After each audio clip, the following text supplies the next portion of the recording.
welcome to the meat and potatoes of tonight's show. As I was just alluding to, in fact, I'll show you folks. I wanted to do a bit of offline play, but I must admit, the reason I hadn't until today was Elder Scrolls Online. Congratulations, Darkens, well fought, both of you. That game has very much become a little bit of my poison, and my gaming time when I'm not streaming. My gaming time when I'm not streaming goes a little bit too much into that, and I've got to rein it back because my off-stream time to move certain things forward or practice other stuff like Hollow Knight is suffering a little bit. And I've noticed. Yeah, best laid plans. I really shouldn't have gotten to an MMO at this point in where my real life is at, because it's acting as way too much of a distraction. But I desperately needed to be playing something that wasn't just what I'm streaming, at least some of the time. Yo, Citizen Decadency. I want to get a lot better at it. I've considered it Decadency. I really have. A good evening to you. I have considered doing so, but I want to move it forward. Also, the reason I started it is to have something that's for me. That is for me. It's not for streaming. I get to play it the way I want to play, at the pace I want, doing the things I want. That's its whole purpose. It's just this one ongoing thing that I can go back to, so that the games that I stream and I have something else that basically, so gaming isn't always work, if that makes sense. Or I can game and just game rather than be on and live. But if things move forward and it really becomes a staple, yeah, I would consider doing some ESO on stream as well. What I did before going live here was an additional few fights. Basically, each of the paths. Last Sunday we took out, I think, 2 fights, and the Sunday before that we did the Port Margie, the last of the external artifacts at that point, and then did a couple of battles, possibly 3. Well, I think we did the last of Port Margie bits, yeah, and 1 battle. Anyway, and then there were, I think, 2 fights last Sunday. Anyhow, and here's a big giveaway of how much quicker it is when you're not live. From 4:30 until 6:30, I got through another 3. I did another 1 each from each of the paths: the Seeker's Path, Beasts of the Slayer, and the Survivor's Stand. So I took care of the Razorback Pack, the Tactical Ogres, which was surprisingly easy, and the Lagafath Brood, which is actually probably quite hard.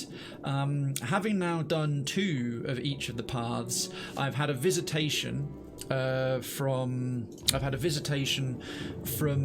the characters that we encountered when we were doing the island itself, uncovering the initial 3 artifacts to unlock these paths. There were these ghostly forms, one who was the initial spirit of the Seeker when they were alive, the actual person, one who was the one for the Slayer, one who was the one for Survivor.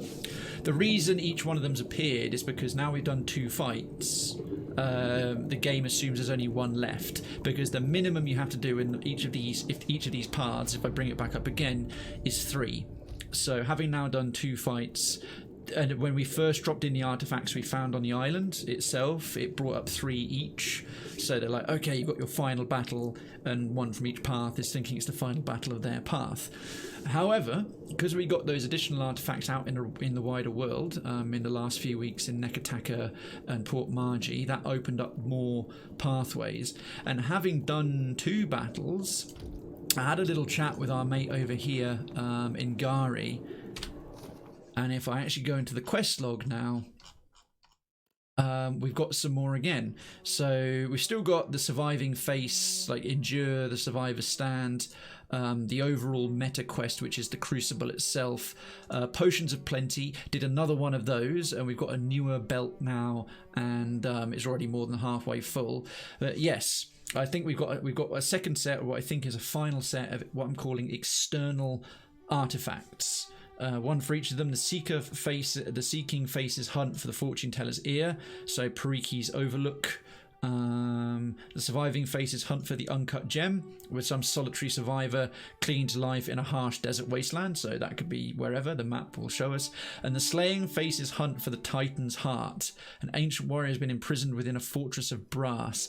Now, the Titan's Heart makes me think that perhaps if we get that, we'll get to fight the big fiery guy that appears on the loading screen. Because you see that this DLC's got this big fiery Titan giant. I'm putting 2 and 2 together because that looks like a Titan. A Fortress of Brass, the only place I can think of that's a Fortress of Brass is that volcanic area with all those iron Vikings made of fire. So I'm sort of, maybe we have to go back around there and do all this. But tonight's show is going to be focused on getting these 3 external artifacts again. So sailing out, traveling, it's going to be a bit more exploration, hopefully some fresh dialogue and lore, and some unique battles related to getting them. So without further ado, we are going to head out back the way we came, not into the rest of the island, which is the door on the opposite side of the reflecting pool, but we're going to go back this way and go hunting in the wider world for these artifacts. I think I wouldn't be surprised, given that this is the second set of 2. This will be the fight. We've now done 3 sets. We've done the set on the island, 1 set in the wider world, and I'm assuming this is the 3rd set total and the 2nd set in the wider world. Notorious Kyoko, hello to you. Dennis says, yeah, I see. I played it a bit until level 30. Yeah, on ESO I've reached level 35 last night. Darken says I started playing Nino Kuni Wrath of the White Witch remastered yesterday. That is quite a mouthful. How are you finding it? And Notorious Kyoko, hello. Happy Sunday. Good to see you. How's tricks? And we've had Reke, our brute, barbarian fighter multi-class is what a brute is called, is reached level 19. Holy balls. That's pretty good.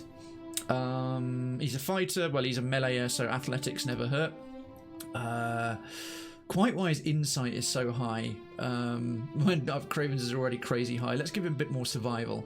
Yeah, in this current B team party, he's our survival specialist. Alright, we've got choose ability, a new power level unlocked. Choose an ability for both classes. So we've got to do the fighter first. Oh no, this is the barbarian first. Frenzy. Yeah, because we'll never get to a high enough power level to unlock. Yeah, so power levels 8 and 9 are unattainable for multi-class characters. Boo. Boo, Wendy Testerberger. That's the sacrifice you make. You get more points in your pool, but...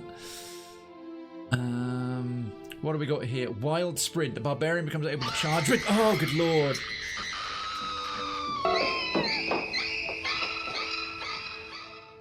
Thank you, Lord Darken's first biddy blood goes straight to you.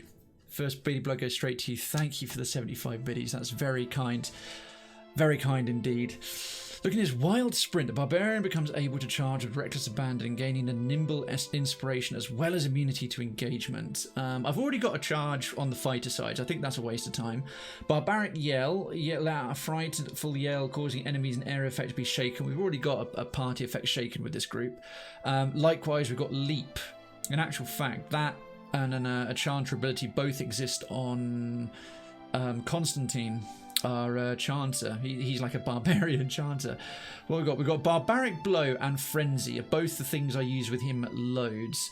So Blood Frenzy, while active, critical hit bleed targets for raw damage over time. Very, very nice.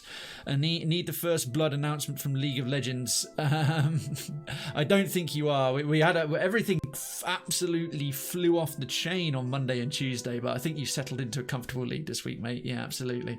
And as always, it's incredibly kind of you, and thank you so much, especially how much you've shared emotes for people supporting Pride, Stream with Pride for the Trevor Project and the National Black Justice Coalition. Where did I put that? I know it's in here somewhere. Here we are. And yes, if you're wondering, you don't know what that is, just like last year, Pride Month has Pride emotes available. They're for a limited time, but if you get them all, they're permanent. They're permanently part of your account. And for every new sub, gifted sub, or cheer of 300 bits or more, 10 cents goes to both the Trevor Project and the National Black Justice Coalition from the middle of June to I think the middle of July, up to a total contribution across the site of $300,000 to each organisation. A link right there for more information, and thank you for the support on that. Beyond the support you're already giving by hanging out and watching and chilling. Spirit Frenzy sends the barbarian to a frenzied state. Granted that. Okay, Spirit Frenzy, while active, attacks can stagger foes. Tempting. Both of those are quite good. What's the improvement to Barbaric Blow? Crushing Blow. The Barbarian kills a target, their initiative is instantly cleared. Nice for a very fast follow-up. Barbaric Smash. If the hit kills the target, the rage cost is refunded. That seems like a better one, but I have to admit, an improved Frenzy seems to be better. Critical hits bleed targets. He crits fairly regularly with dual wield, or do we want Snag? I think I'm going to take Blood Frenzy. Blood Frenzy seems nice. And then we get one for the fighter pool as well. Oh, Into the Fray. That's such a staple.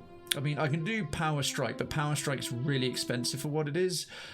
But things like Unbending Trunk and Into the Fray are really useful. Regenerating a portion of lost health is great, but I think this is almost essential as a fighter. Penetrating Strike's nice as well, title of my sex tape.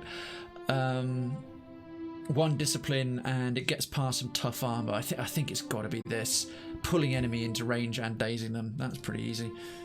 Blood Frenzy into the... Alright, we need to go to the Deadfire Archipelago. And as I talked about last week, it's Story Sunday. It's Story Sunday, so share your stories. It's a sort of a reflection, because it's the end of the week. I know some folks consider Sunday the beginning of the next week, and that's I respect that.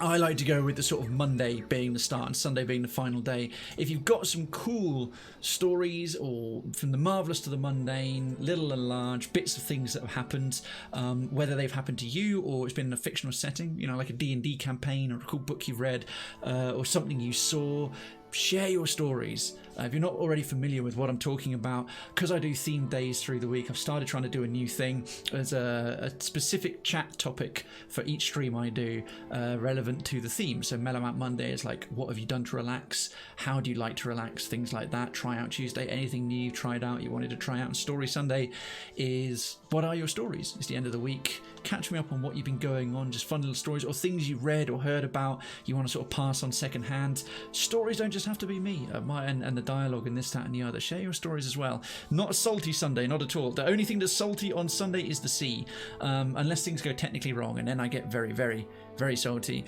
You went nuts when we triggered. Oh, I was hyped, man, that Tuesday, because that happened in the middle of a hype train. I went totally lost it. I was already dialed all the way to 11 with the cheers coming in, the pride emotes, the in between, like the real time fighting. It just went into 40 minutes of insanity, and in the midst of that insanity, I went from 11 to a 12.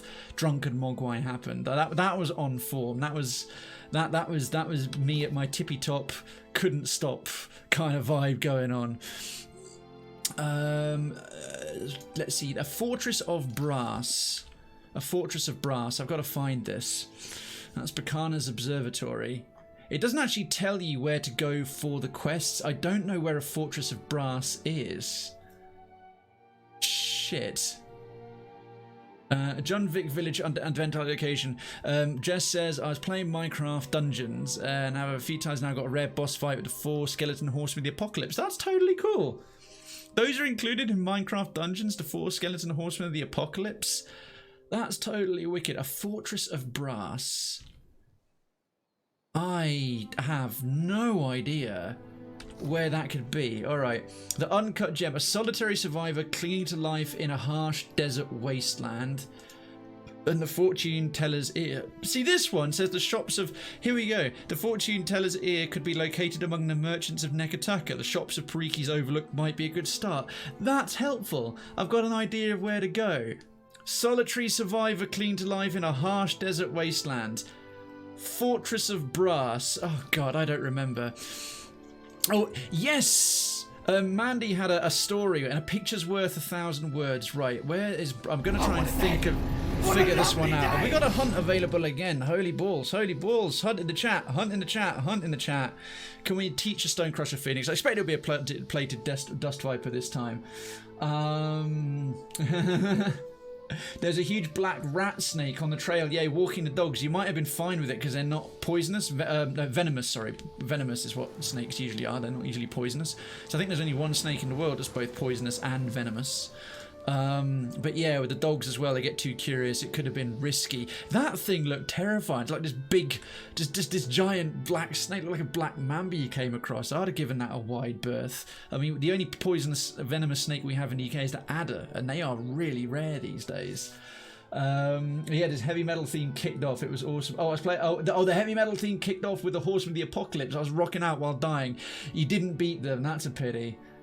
He's only mostly dead. Rat snakes are harmless. Worst cases, they nip the dogs. Fair enough, but I can understand wanting to avoid that. Well, Mandy had a Steve Irwin-esque encounter. It's like, just found this giant rat snake while I'm walking the dogs. Going to give Dad a wide berth there. Might not be poisons or venoms, but the bite might still hurt. Yes, especially on a wee doggy. I had snakes in the past. What snakes did you have, Jess? That's cool. I had a friend of mine had a snake or two. Because we can go to Nekataka to Pariki's Overlook. Let's get started there. Let's get started with the third of these external things. And perhaps in the background I could be thinking Desert Wasteland and... Because got Port Margie down here. Got Temple of Tangaloa. A solid... I call this place Silence of the Lambs. This is kind of a desert. Lost Neverwinter, Hall of the Unseen. Did this as well. I think we had a Titan here. That's more of a volcanic island. A Fortress of Brass. The only thing is, the place that we went to last time, the Razai Passage, that got blown up. We can't go back there anymore. Oh, there's a bit I can explore here. We can't go to Magran's Teeth anymore because it's been literally destroyed. It has been literally blown off the map. The Crystal Desert. Yeah, I'm not going there. That's where one of the super bosses is. Junvik Village, I think, is another one. The Vampir's Crypt. Uri Okuiki. Yeah, that's not it. Crookspur, the Crucible, Songo. Yeah, we've got sand-swept ruins down here, and the corroded way. Yeah, that's a super boss. False Step Island. That was the ruins with all the traps. A solitary survivor in the desert. I just kind of want to Oathbinder's Sanctum. There's a bunch of desert islands. Most of them are sort of tropical islands, sort of jungle. There's Pokokahara. There's so many options. Where the fuck is a Fortress of Brass? The Flooded Cave, that's a super boss as well. Saving that right before we go to the actual final act end game. I had 2 corn snakes and 1 milk snake. Corn snakes and milk snakes, are they safe? I mean, those are very innocent sounding names, but Pariki's Overlook.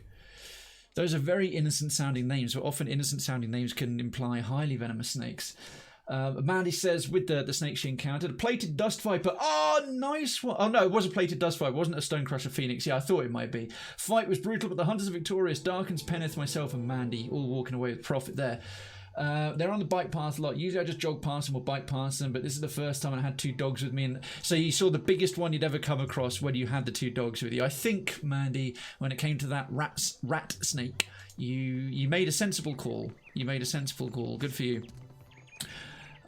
Potions and elixirs in the dark cupboard. Alright. Titan Heart. Fortune Teller's Ear. The shops of Pariki's Overlook. Now, with the shops of Pariki's Overlook, that doesn't specify actually within a proper shop. Perhaps Overlook Cuisine, Marihi's Metalwork, Luminous Bathhouse. We've got the Dark Cupboard, Quitley's Exotic Herbs. What sounds like a fortune teller's place? Ulfa's Raiments, that's a clothing store. Arkham's Manor Water Shapers Guild. Refreshments. The Dark Cupboard. There's a fortune telling machine in the Dark Cupboard. Perhaps there'll be perhaps that'll be a good place to start, especially now that we got our last companion. One of the last companions we had to find was the woman who used to work there. Okay, in all seriousness, what's going on with the door there? That was weird.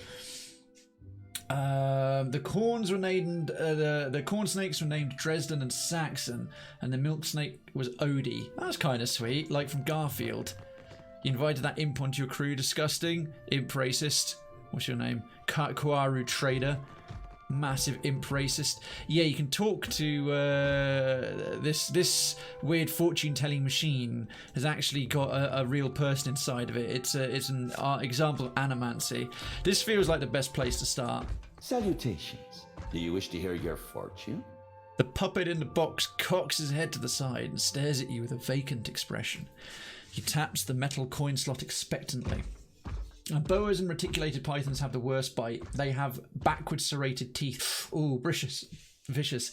And they are the most grumpy ones, honestly. And they're rat eaters. The milk snake is confused with the coral snake. They'd be great in the petting zoo, Jess. Nice to get some exotic beasties in the petting zoo.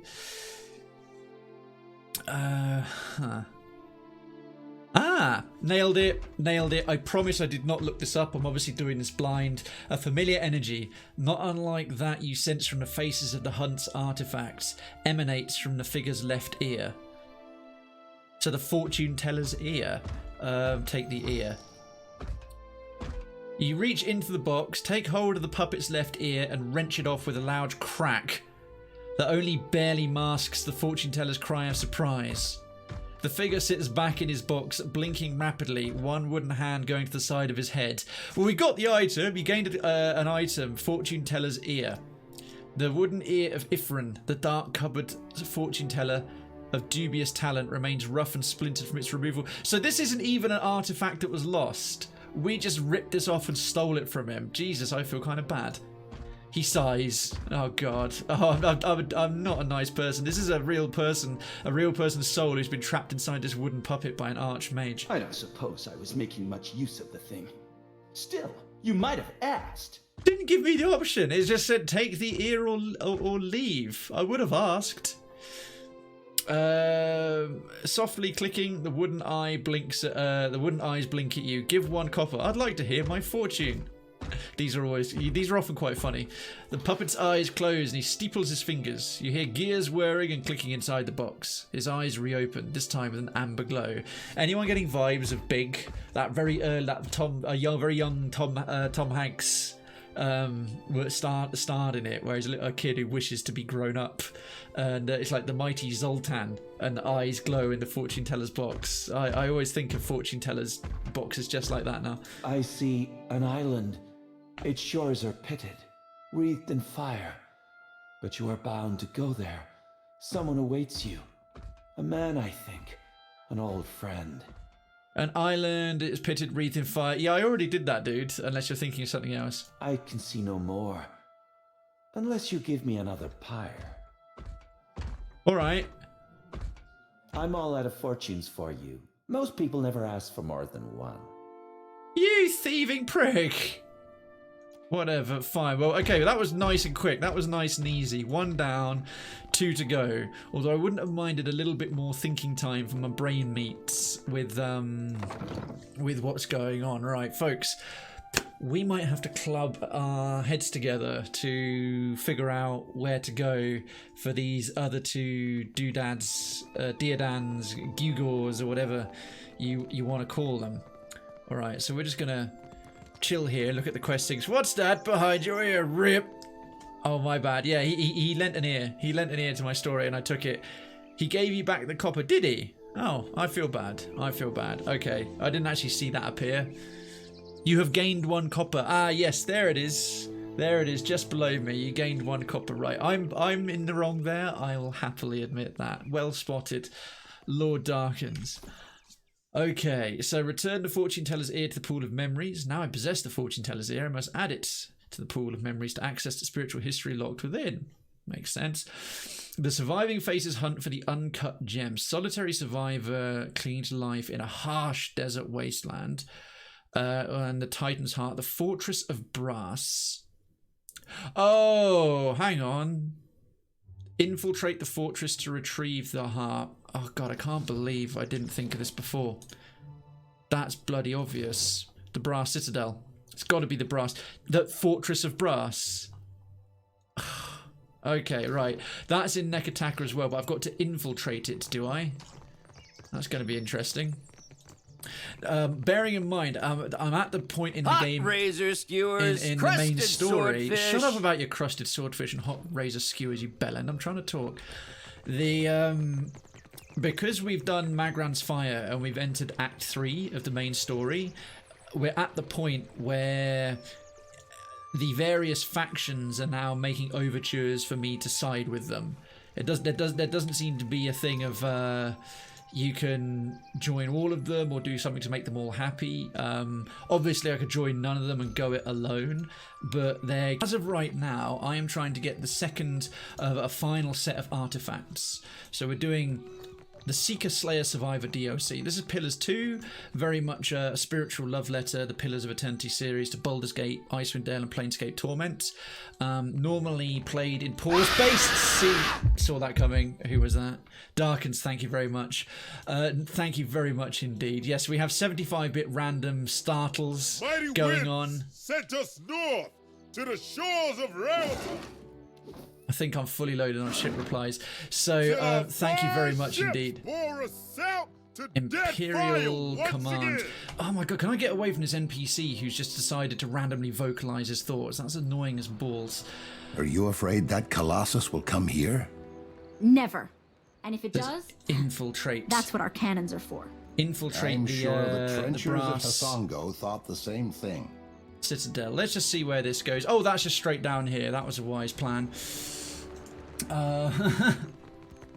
I jumped. Yeah, the 75 bits will get a lot of people. Darkens, thank you again, my dude. That's very, very kind.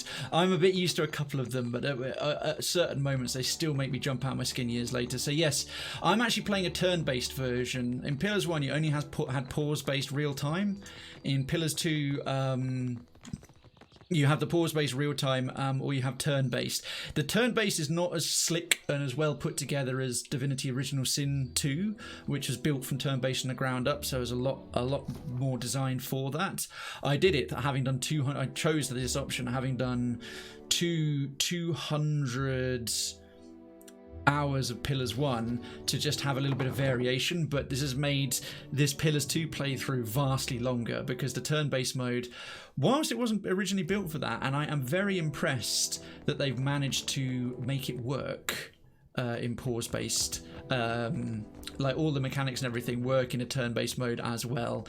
It is definitely a bit stodgier and has added quite a little bit of extra time to things, but we're persevering. I think between the Pillars 1 and Pillars 2 I'll have done in excess of 500 hours because I'm trying to do 100%. I'm trying to get as much as I can done in a first and single playthrough as possible, whilst also simultaneously doing it blind. Blue Lotus is going to make some lunch, be here and chat while eating some I can't think of anything else that goes with Hazenui. It's lovely to have you in the chat Hazenui. again, my friend. I'm really glad you had a nice time with Dying Light.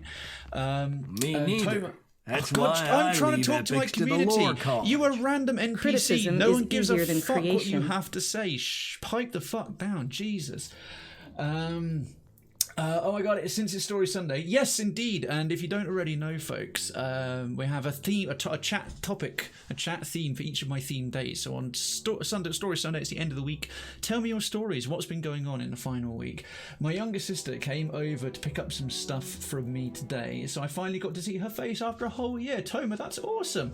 And both of us were just catching up with stuff about her studies and about my graduation. Yes, because she's I remember last time you were here, you were talking that she was been incredibly successful. She'd gotten some very good grades on some things, and both of us began to brag about our youngest. All right, so she's the middle sister of three.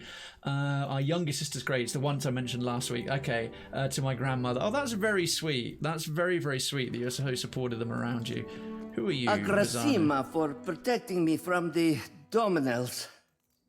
You're welcome, dude. That is very, very awesome. And yeah, a year since you last saw her. That's very, very nice. Rauatine God. I'm trusting that it just said the ancient warrior has been imprisoned within a fortress of brass. I mean, Brass Citadel, Fortress of Brass, that is my main clue. If anyone happens to know the game and is going to telling me, like, no, it's a totally different fortress, it's an actual Fortress of Brass somewhere else. For example, Decadency, I don't mind you piping up. If I'm on the right track, don't say anything. If I'm on the wrong track, do feel free to prevent me wasting too much time. Right, these are the workhouses. At least someone jumped. He's starting to do that after he messed up a few times. Spiritual love letter, hand job. close. That one creeps me out. Is this Darkens? Is this Toma? It's Toma. I because of the previous 2 times, Toma Nozaki, because of the previous twice I didn't give you the correct credit. I'm stopping and looking every time now, as I should. As I darn well should. Right, I don't want to talk to Artsura. Thank you, I should say as well. Thank you very much for the 75. Ah, there's a secret MacGuffin here. There's a Rowatine guard there. Vizano, why are you in here? I mean, the heart of a Titan is probably not hidden under that pillow. It apparently this heart of a Titan, this Titan's heart, is to scale. So it's the kind of heart that would fit inside a titanic creature. If I go into any of these boxes, it counts as stealing. That won't do, right? It's not in here. So Toma Nozaki, thank you.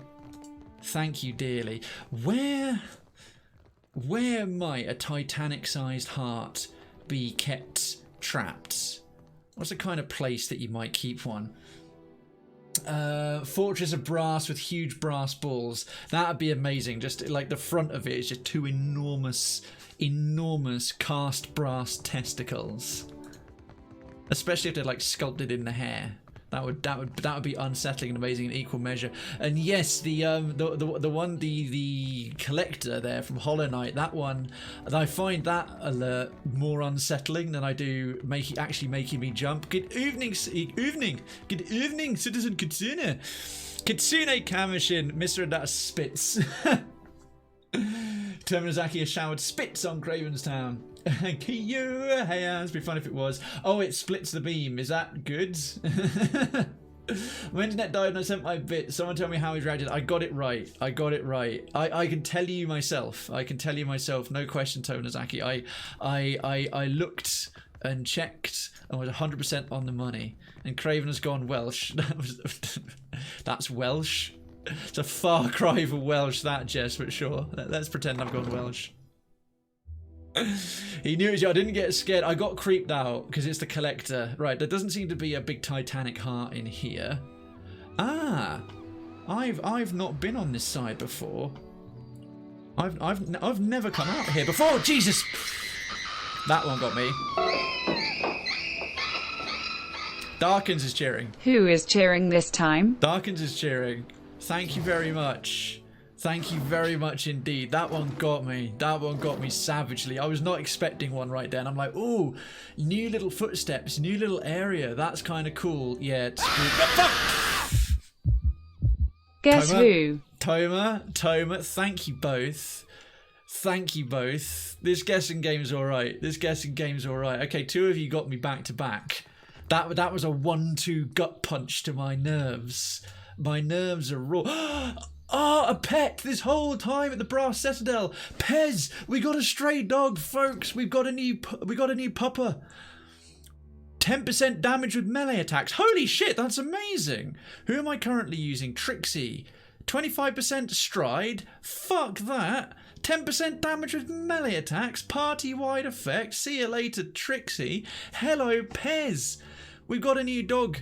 And just FYI, if I can bring them up, I don't know if you can arrange them by category. Look how many you can get. I've got Grog, who is I think a tiny, what is he? A tiny troll. Yeah, he's a baby fire troll. Look at all these piglets. Occasional a weird one like Frosty, who is a frozen. He's a miniature ice golem. They're mainly dogs, cats, piglets. Sky dragon worm, a baby sky dragon. We've got console house skull. Wow, I actually got startled by Evil Jess. No, I actually got startled by the collector. That was unexpected. Jess, thank you so much for the 75. 74, 75. We aren't going to let this go on for a while. I don't blame you. Darkheads. Getting those Kraypogs in. Yes, by the way, if you're wondering about those Kraypogs and my face going Get yourself Francoface Z. That's how you access that one. And yeah, we've got some Nebula and Cosmo and Evil Jess. Thank you again. Thank you. I very much appreciate it. All the biddies coming in are really, really sweet. They're really, really nice. Doggo, we got a Desert Worm Hatchling. In fact, I'm going to keep the cool pets, like the unique ones, a few more of them out here because the dogs and we've even got a bear cub. We got a bear cub. Now we just need a man cub. A man cub, like out of the Jungle Book. Attacks interrupt with melee weapons is another really good one. Yeah, +1. That's why I didn't. +1 freeze armor ratings. Not very good. Not very good. Neither is 10% damage with ranged weapons. Actually, okay. +1 resolve. Isn't that interesting? Visage of console how 5%. The Cosmo is a special bonus one you get with fuck. Who was that? Darkens. Boo. Thank you. Boo. Boo to you too. You got to keep the foxes. Keep it foxy. Nice. Ooh. Nice. Very animated. 75 minis from Darkens. Thank you very much. Cosmo is that's like a collector's edition pet. +2 resolve, resistance resolve, afflictions. Right, I'll keep these ones there. But look at this. Pez. 10% damage with melee attacks. That's a great find. That's worth it on its own. Alright, still haven't found where this heart could be. Darkens, thank you. Thank you, all of you. You're so lovely. Being ever so lovely today. Happy Story Sunday, folks. Have you got any more stories? Have you got any more vibes and bits and bobs going on? Had Toma's lovely story of talking about the youngest sister's accomplishments. The two other sisters talking about their youngest sister's academic accomplishments to grandma and seeing your middle sister for the first time in a year. Mandy and her snake encounter. Jess and her 4 Minecraft horsemen of the apocalypse in Minecraft dungeons, and it plays a metal music track while that is going on. Right, Brass Citadel. That's to the Sacred Stair, the Powder House. Maybe there's a heart in the Powder House. Who knows? But maybe I'm not allowed in here. I don't know. I've got to search this thing out. It says it's being imprisoned. It says it's someone I've got to infiltrate. They'll never know I'm here. Except the fact that all of them can see me right now. Otherwise, they'll never know. I still can't let you through. I still can't let you through. Hang on, diplomacy of 7. Come on, I can't get into that much trouble. Not when this place is so well guarded. Right. Well, before I go any further, let's just drop a little quick save. Just drop a little quick save. I still can't let you through. All it would take is one stray flame, one errant spark. He catches himself and stops, shaking his head. No, I'm sorry, but you really don't understand. Damn it. I'm getting the feeling that's a place I may have to... I might not have to get into it for that reason, but I'd have to infiltrate it.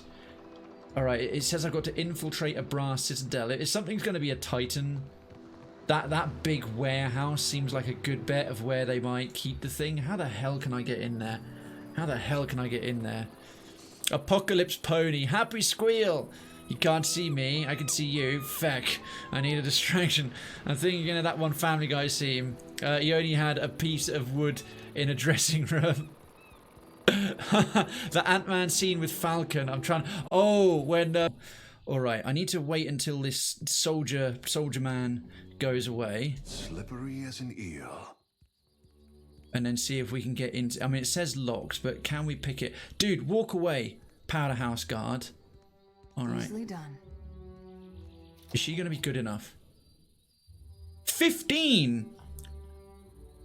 We have 15! I'll get that for you. Mechanics. Alright, so we can pick it, but we're not good enough. I might need to change the party up here. I might need to bring... What happens? That's the command. Yeah, that's the command, Kitsune. Alright, it's got to be in there. It's got to be in there. What turn mechanics is 6? I might need to bring Adair back into the party very briefly. Right, I need to go somewhere I can switch the party members over. But yeah, if you type it out, Kitsune, if you do, it's spelled, the code for the emo is Kray, so K-R-A-Y, all lowercase, V-E, lowercase, number 1, and then legit with a capital L because they are case sensitive. I don't think I can change the party in the officers' lounge. Bugger. I need someone with better mechanics. I really do. Perhaps I could bring in Seraphim. Also, I think I used... Did I... wait. Did I end up using up all my Thief's Putty? And can I... If not, can I craft some more? Does she have any Thief's Putty? Shit. We used it. Did we use both of them in those battles? We didn't! I'm a genius. I am a genius. Let none deny my unbridled brilliance. We have it right here. I don't need to change the party round. I don't need to change the party round. Focus of Ascension, Deafness, right. We got one last lot of Thief's Putty. Okay, that saves me a faff on. That might make the difference because with the current party we've got a... She's got mechanics of 6. And I think the other people around them with some additional... wait. Let me check this. Yeah, she's got mechanics of 6. He doesn't have any. I don't have any. He's got a mechanics of 2 and a mechanics of 1. Darkens, thank you for that 75. Thank you for that 75. That's very kind. Let's enter the serpent glory hole. That's makes me think of Ouroboros. He technically is a serpent glory hole. Your geniosity, yes. Good evening, Steel Elves. Good to see you. Good to see you. Thank you for any and all lurking since the last time I saw you pop up in the chat. If you have been, very, very much appreciated. And good evening and happy Story Sunday. I don't think her mechanics is going to be good enough, even with the putty, and I don't want to waste it. That one remaining bit of putty if it's not. Happy Sunday. How's life with yourself? How's your weekend been? What have you been up to, IRL? A happy Father's Day to yourself if you're a father, and or your father. I hope you've been enjoying that. Been able to send a card or a gift or anything like that. Hang on, Luminous Bathhouse, Dark Cupboard, Exotic Hurts, Raymond's, Archimedes, Manor. Nah, I want to go straight to a tavern. The Wild Mare. We're going to jump straight into there. If you have been, I've been doing okay. Things are pretty well. Oh yeah, so by the way, we do have a hunt in the chat. Get myself involved there. Hunt in the chat. Exclamation mark hunt. Get yourself some creds. Get yourself some channel points. All right, fast mode off. I'm gonna swap the party very brief. Also, if we're gonna go into break into the Rawatayan place, she'll probably have something to say about it. What can I do for you? So I think we need to change the party up a little bit. Recruit adventurers, no, party management. Let's dismiss as you say, Captain. And if we're bringing in Adair and Seraphim, I think they're the ones with the highest mechanics. So we'll bring back Adair. Hopefully, once we unlock this door, that's it. So I'm just going to get the miscreants in temporarily. Miss me. And then basically get rid of come back here and get rid of them again. So if I look at Adair, he's got mechanics of 13, and Seraphim's got a mechanics of 12. Right, the party bonus alone should help us pick that lock.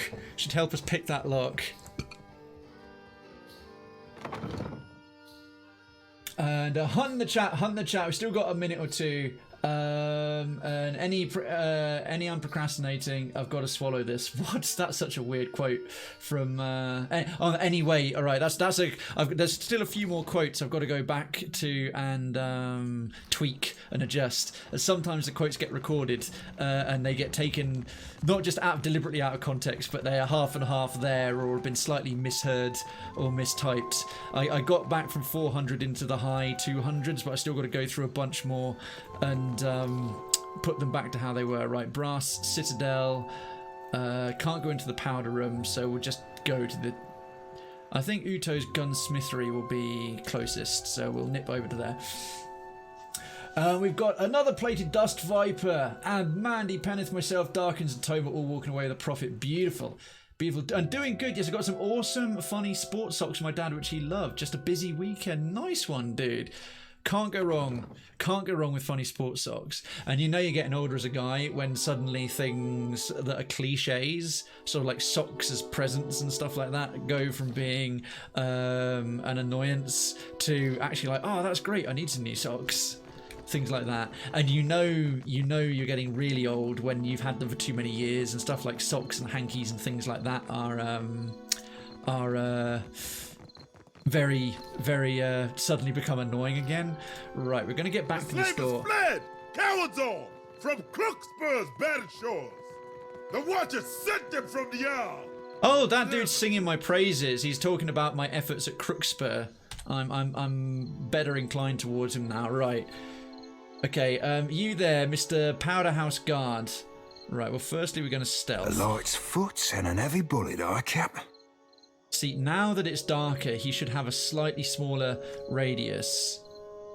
Okay, so we can quick save it here again. We should have more than enough skill to bust this lock on its own.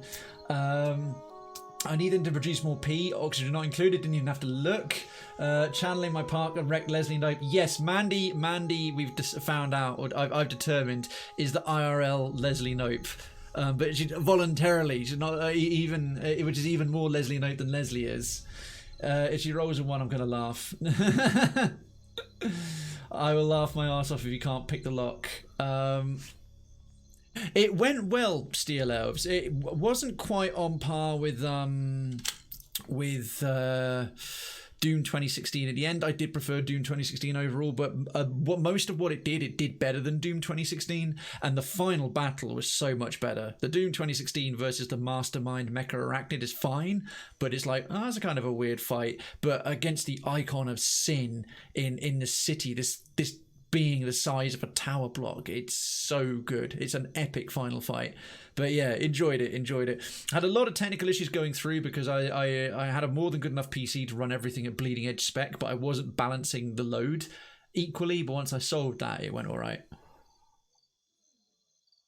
Have you played it, mate? Okay. Right, now that guard has gone away, let's have a crack. Well, that's not nice. Guess that wasn't so hard. It's open. Right. Good. That was easy enough.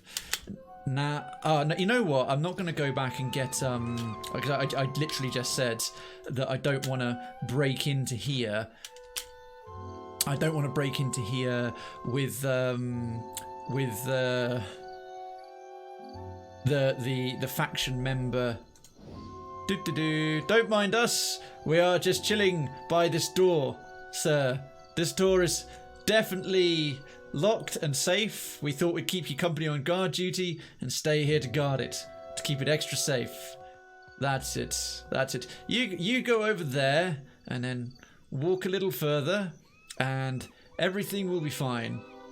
We definitely don't contain any pirates or reprobates or anything like that. And is he gone? Fucking idiot, leaving his post.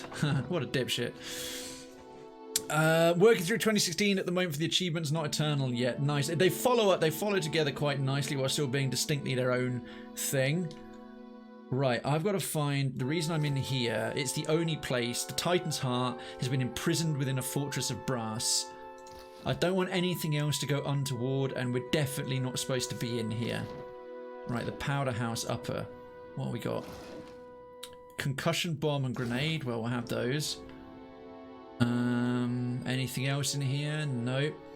We don't have the stealthiest crew right here. In actual fact, I'm just going to pause it to save time on the thing. If I go to stealth, right, Seraphin's got 5. Wow, our brute, Reke is, Reke can recce the place. He's got a stealth of 9. My stealth is hot garbage at 2, which makes sense because I'm made of living glowing fire, not naturally stealthy. Okay, Constantine's even worse. Oh, Adair's the worst. He actually has no stealth. Amazingly, he's got Mechanics 13, Streetwise 13, Survival 12. That's all the kind of active and passive secondary skills for a rogue, but he's got no stealth. And Seraphin, we're not too bad actually. It's only at least 2 members of our party are going to be relatively okay. BRB, and if you no worries, Mandy, thanks for letting us know.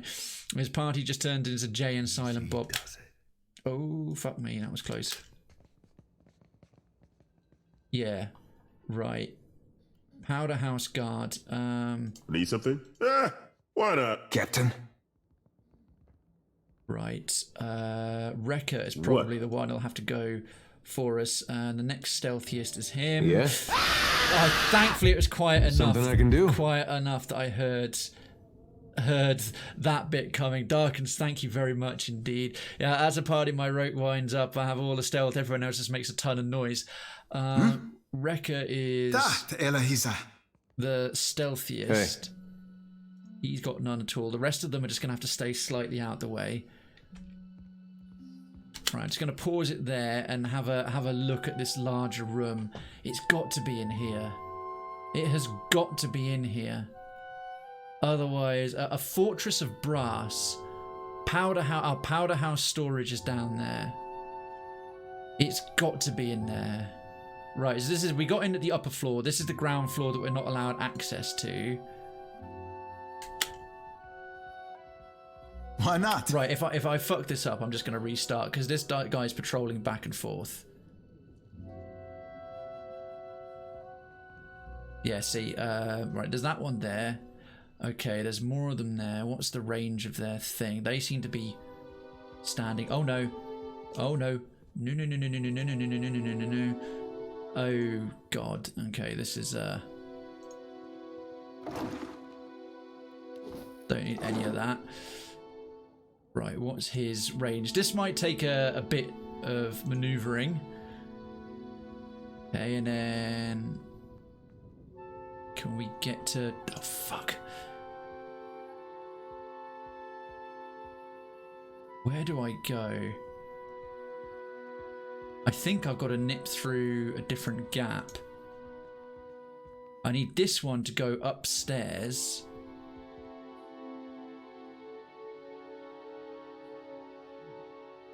There is...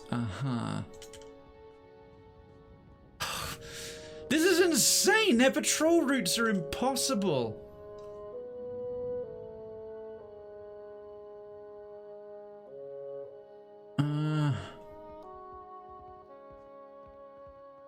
I mean, what the hell? Unacceptable! Jesus. Thanks. Thank you, thank you, thank you. I need a cardboard box, I really do. Darkens, nice try.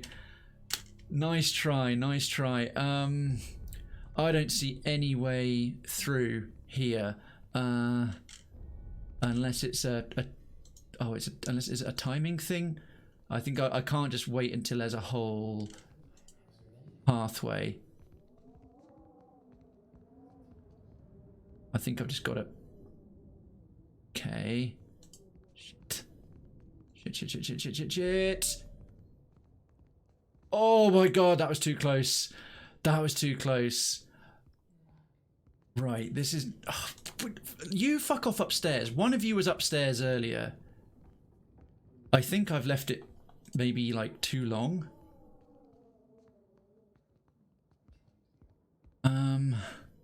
There's just no way through. There's like an iron curtain of spotting. I cannot figure this out. Can you do a distraction? I mean, there's a bunch of exploding barrels, but if a single spark goes off, that's going to just send this place sky high and will probably have ramifications. Like genuine bad things happening. Yeah, no, the thing is, if you do that, I'll just have to reload, Jess. I'll just have to reload. It would be funny, but all that'll do is start combat. If I shoot these barrels, it'll either trigger a chain explosion or it will literally start combat. No,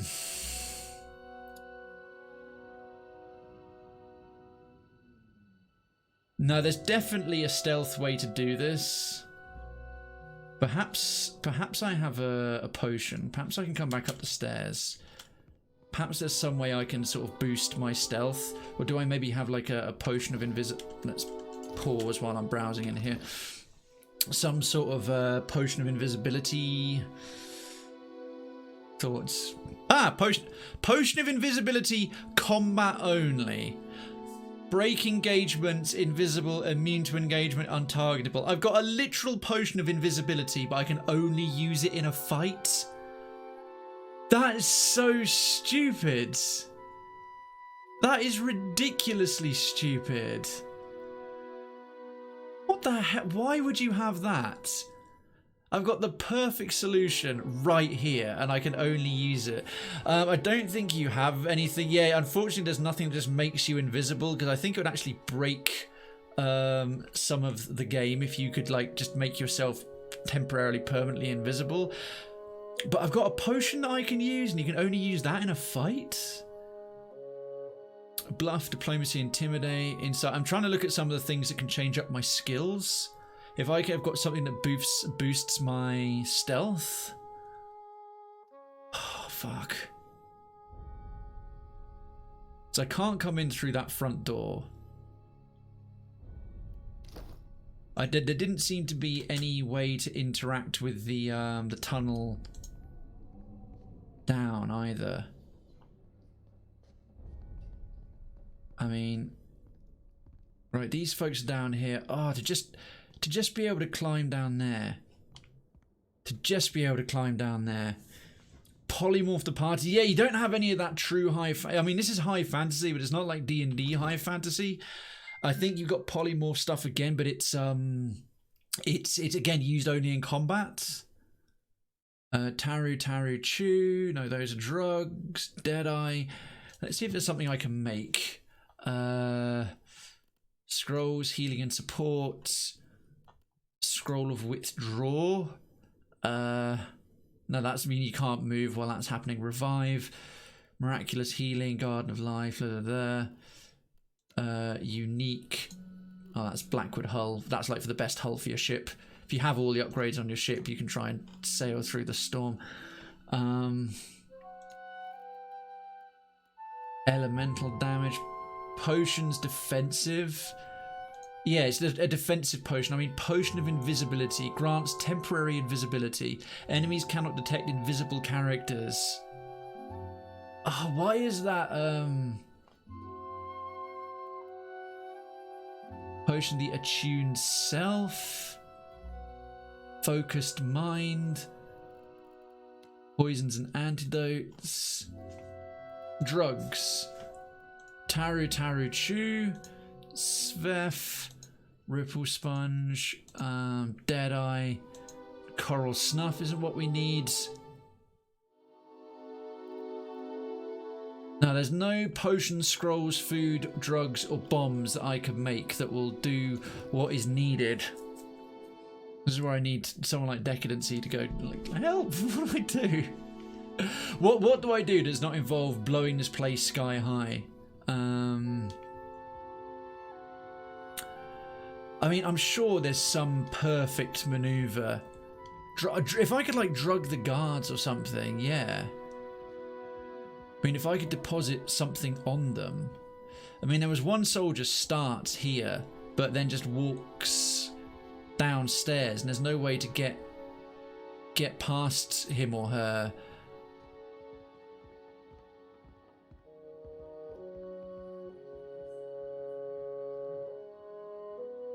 I think my best bet is to just do this, fail a few times, and sort of reload from time to time. I think that's the problem. A bunch more of them suddenly appear. And I can't see. Use the force. I would. If I could just walk behind these crates, but because of the way the environment works, I can't walk behind now. I have to walk down the middle. Basically, there's a space behind here, but you can't use it because it's off map, which is very weird in a way. That's right. I'm just gonna cheese it. No. Stop right there.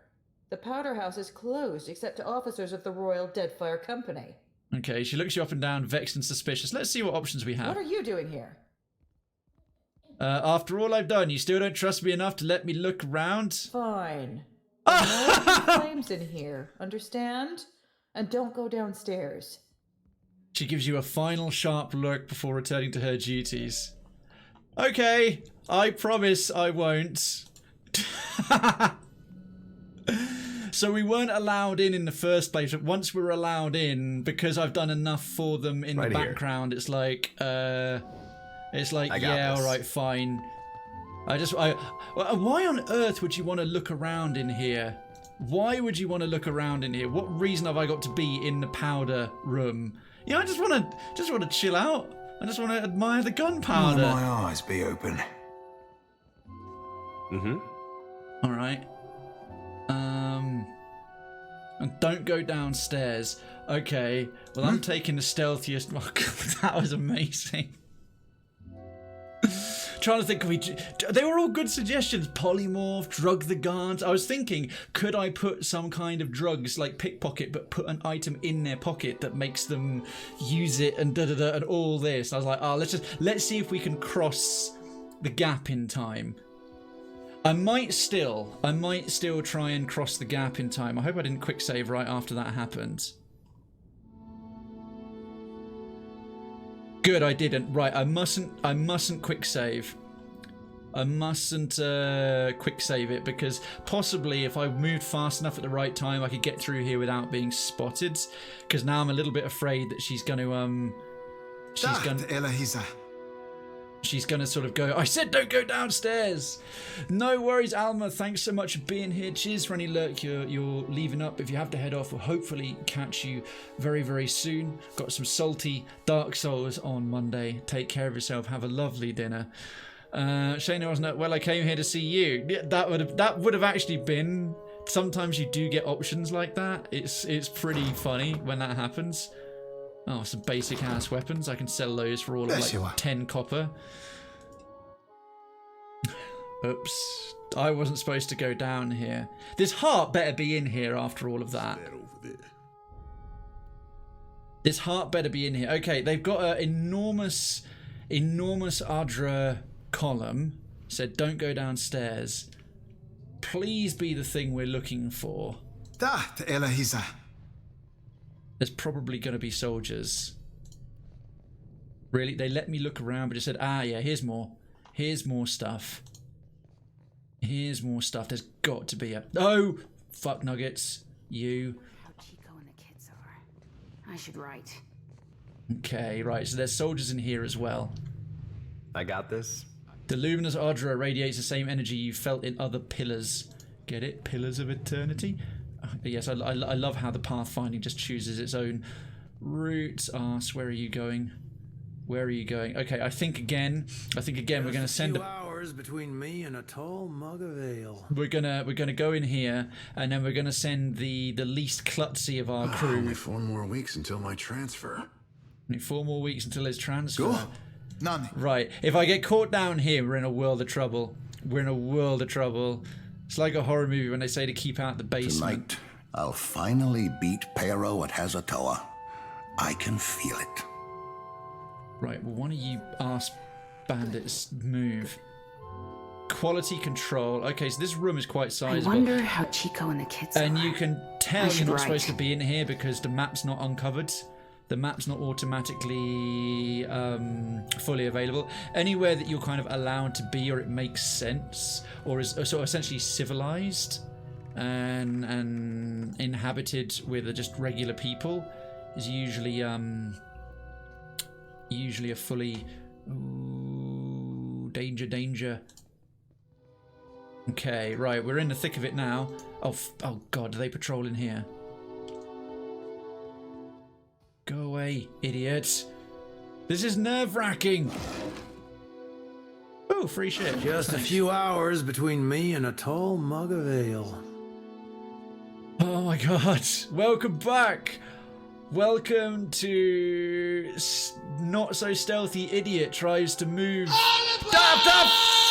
I was about to get spotted. God damn it. I wonder how Chico and the kids are. Stop looking. Right. Stop looking. I'm in a dark corner. All right. Oh, there's a hunt in the chat. There's a hunt in the chat. Jesus Christ. There's a... That scared me more than... Oh, right. We both tried to do that too soon. Oh, that's okay. Good. It did still trigger. Right. Well, that idiot's in the corner. Now's my chance. Now's my chance to... Right. Well, he's busy looking over there. We've got a bit more of a window of time. Oh, shit. Where are they all? Where are they? Over there. This might be my last Tonight, opportunity. I'll finally beat Pero at Hazatoa. I can feel it. Oh, fuck Everything's me. in place. Good. If this damn thing is not in here after all of this. All right, stop and think. Right, it does not seem to be down in this bit. It says quality control. If this thing is anywhere, if I'm in the right brass place. Oh, no. Oh, phew, okay. Too many of them are walking around. I think I've gotten here on mainly instinct. Blind luck so far. Okay, unless she moves, that seems like a possible Just save. a few hours between Oh, fuck off, you. Fuck off, don't you. me and a tall I wonder Where is this Titan's heart? Chico and the kids are. Okay. I should write. Oh, dear.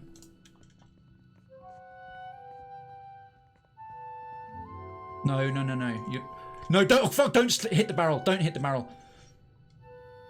Where? I have now explored every corner of this goddamn room. And there's no...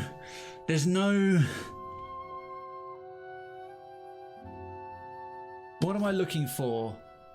The Titan's heart imprisoned within a fortress of brass. I would have to infiltrate the fortress to retrieve the heart. Is anyone currently just chilling, watching, who knows the game, knows where I'm supposed to be at? Don't come over here. Oh, fuck.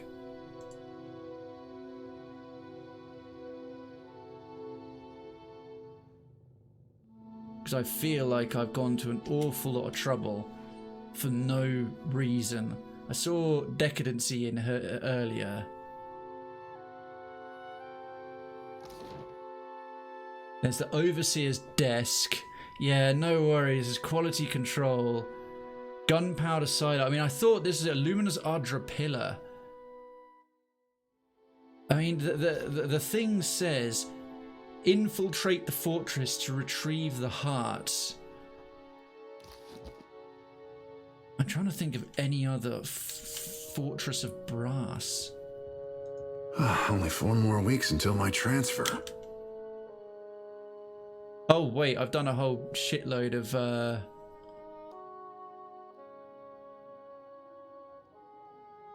New map discovered, powder house. Oh yeah, the last quick save was at the top of the powder house lower level.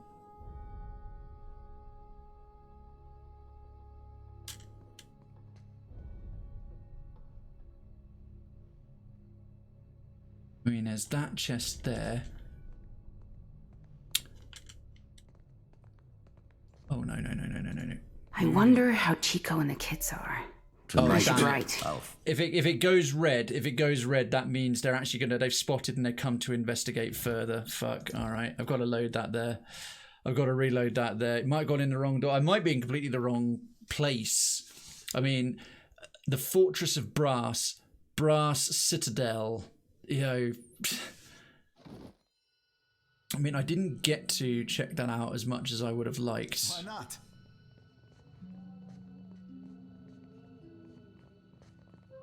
Okay, I can move them there and then bring him along for funsies.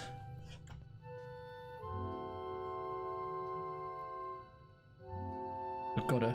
Oh, shit.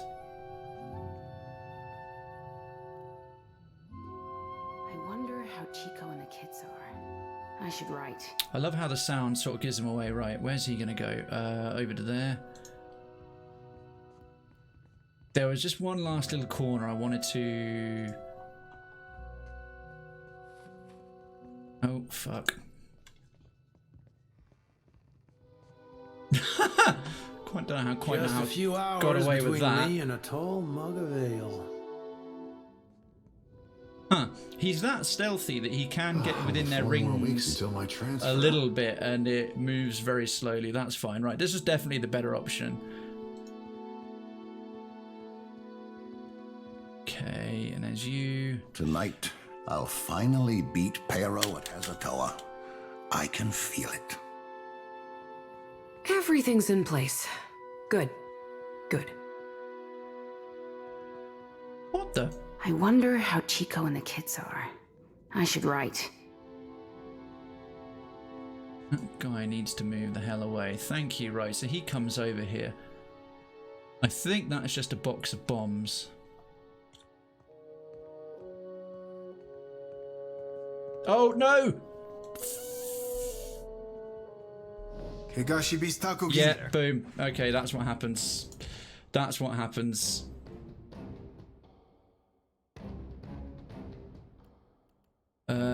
Temple of Thingy Upper. Darn it. So it's not in here. This magic MacGuffin is not there. I mean, I could have sworn it was something like this. This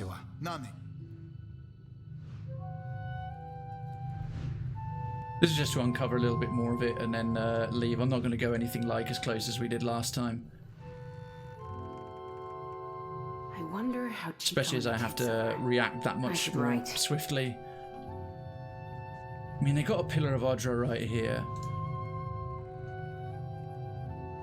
The door that said, well, it said Brass Citadel, Jess. Yeah. The thing is, what that means is the whole region. The Brass Citadel is this whole area. So although we're in the powder house storage, you see, where it doesn't say Brass Fortress, it says Brass Citadel. It's referring to this entire region, and then there's multiple buildings within that region. Yeah. So when it says, oh, the Brass Citadel, it just means outside a particular building. And it back into the sort of open air.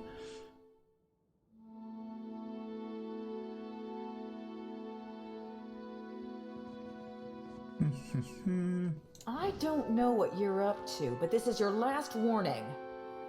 Fine, but no open flames in here.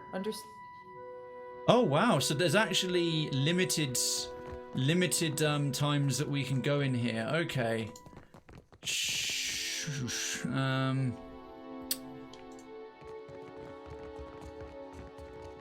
I went back out the front door, I don't think if I get back in here again, then I'm in a heap of trouble. Okay. Well, that's really confused me then, because I'm trying to think where the hell else a big fortress of brass is that isn't the Brass Citadel. Now I'm confused. I wanted these collections to go relatively. Let's take a look. Smoothly. If that soldier's right outside the door, I'm going to be mad. Like, of all the unfortunate timings, because he's on a loop, but I can't see it. Good, we got lucky there at least. I mean, we got, yeah, so like this is the Brass Citadel. We've got the Powder House, Imperial Command, I've checked, the Officers Lounge, Gunsmithy, the docks. I can't even zoom out to the world map from here and think what else it might be. I might have to look this up. I mean, seriously, there's a fortress of brass. A whole bunch of them were in Nekataka. You know where? You have an idea then, because I know you haven't played this yourself, have you? Go on now. What's your suggestion, Jess? Volcanoes gush. What's your suggestion of where it might be? Your any guess is as good as mine. The Fleetmasters Office, you think? Really? I didn't think to look. Yeah, it's one of the Officers Lounge and the Fleetmasters Office. I didn't sort of bother with because I was like, why is that going to be in there?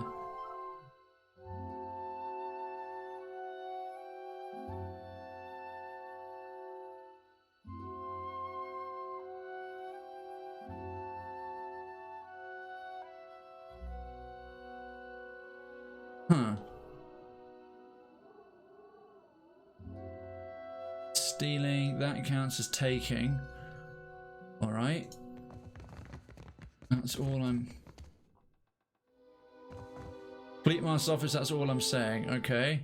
We've got Fleetmaster, let's have a The chat. motherland will remember your service on the day of reckoning. Okay, he has nothing further to say to me. What we got? We've got an inscription reads, that which grows is strengthened. That which grows is strengthened by Coral Mason Torquo. Map showing shipping routes from Deadfire to Rauatai. There's a guard for this room. There's a shelf. I'm not seeing anything Titan heart shaped. Let's see. Fortune teller's ear, the Titan's heart. A fortress of brass. That's why, because it says infiltrate the fortress to retrieve the heart. And the only place I had to infiltrate, legitimately infiltrate, was the powder room. Trust me, it's there.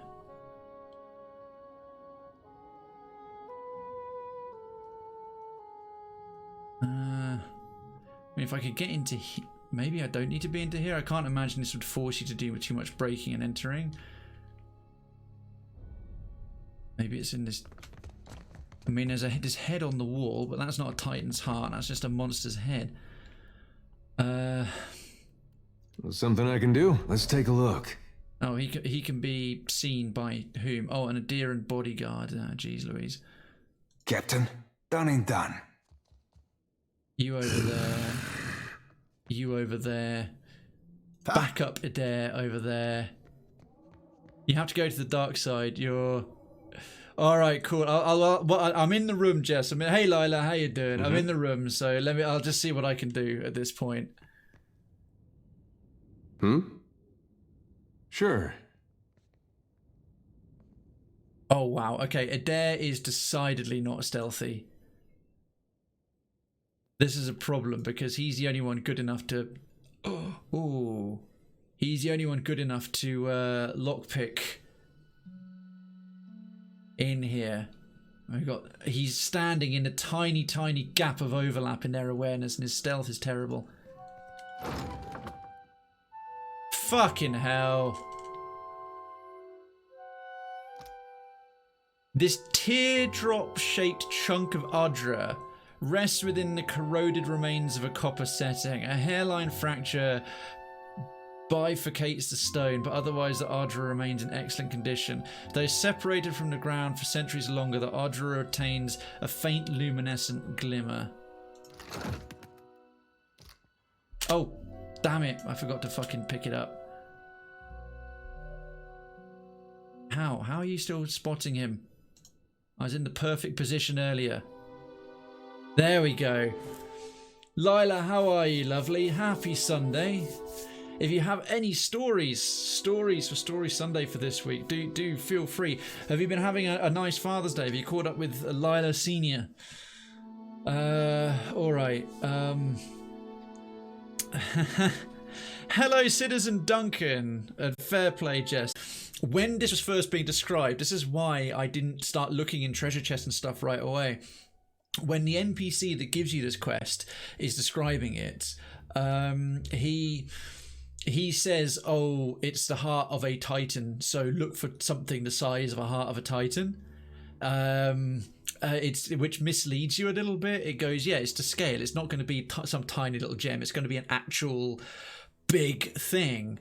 And the quest itself, as I already pointed out, it says, infiltrate the fortress to retrieve the heart. This, I was able to just walk straight in and quickly take it from a treasure chest. The only bit to infiltrate was the powder room. It's the only part that's like the fortress. The rest of this is like, okay, it's a citadel, but you can freely enter. The gates are open, you could walk around. I mean, look at it. It's part of the city. You can just go in here. It's all built. That's the powder house is the only... Anyway, that's... the NPC should not give you a misleading description of what you're trying to find, is what I'm saying. Indeed, the 2000 AD comics, the Judge Dredd comics, especially some of the ones from the 90s, like the color work from the 90s, some of them are amazing. The ones I really like are the real high-end, because there's the real high-end sort of oil painting style. A lot of them have got all kinds of different art styles from all kinds of different guest artists doing strips or storylines or plots. Right, we'll switch back to our usual crew for this DLC. But yeah, there was some ones that were done in the 90s that really each and every panel was like, and this is back before Photoshop could really let you do that stuff well, was like kind of properly like done. And some of the sort of high-end oil painting work they do of the comics, the ones who'd put that much effort into it, was epic. The newest, that's with Carl Urban. What can I do for you? And what's the woman's name? Cersei. She played Queen Cersei. Forgotten the actress. Alina Headey as the leader of the Mama clan. That one, the new one, was very overlooked, but it was much better. I mean, I love the Sly Stallone one as a sort of big global overarching plot. I mean, Sly, although he's way too short to play Dredd, Dredd's supposed to be like 6'7". Some folks might know this fact about the 90s Judge Dredd film, is that for all his scenes, Stallone's like walking on a raised platform for loads of them, where he's got to be next to someone else to be taller than him, because he's got the build, and Stallone has got the perfect face, the Judge Dredd draw. He's got it on. He's got it there.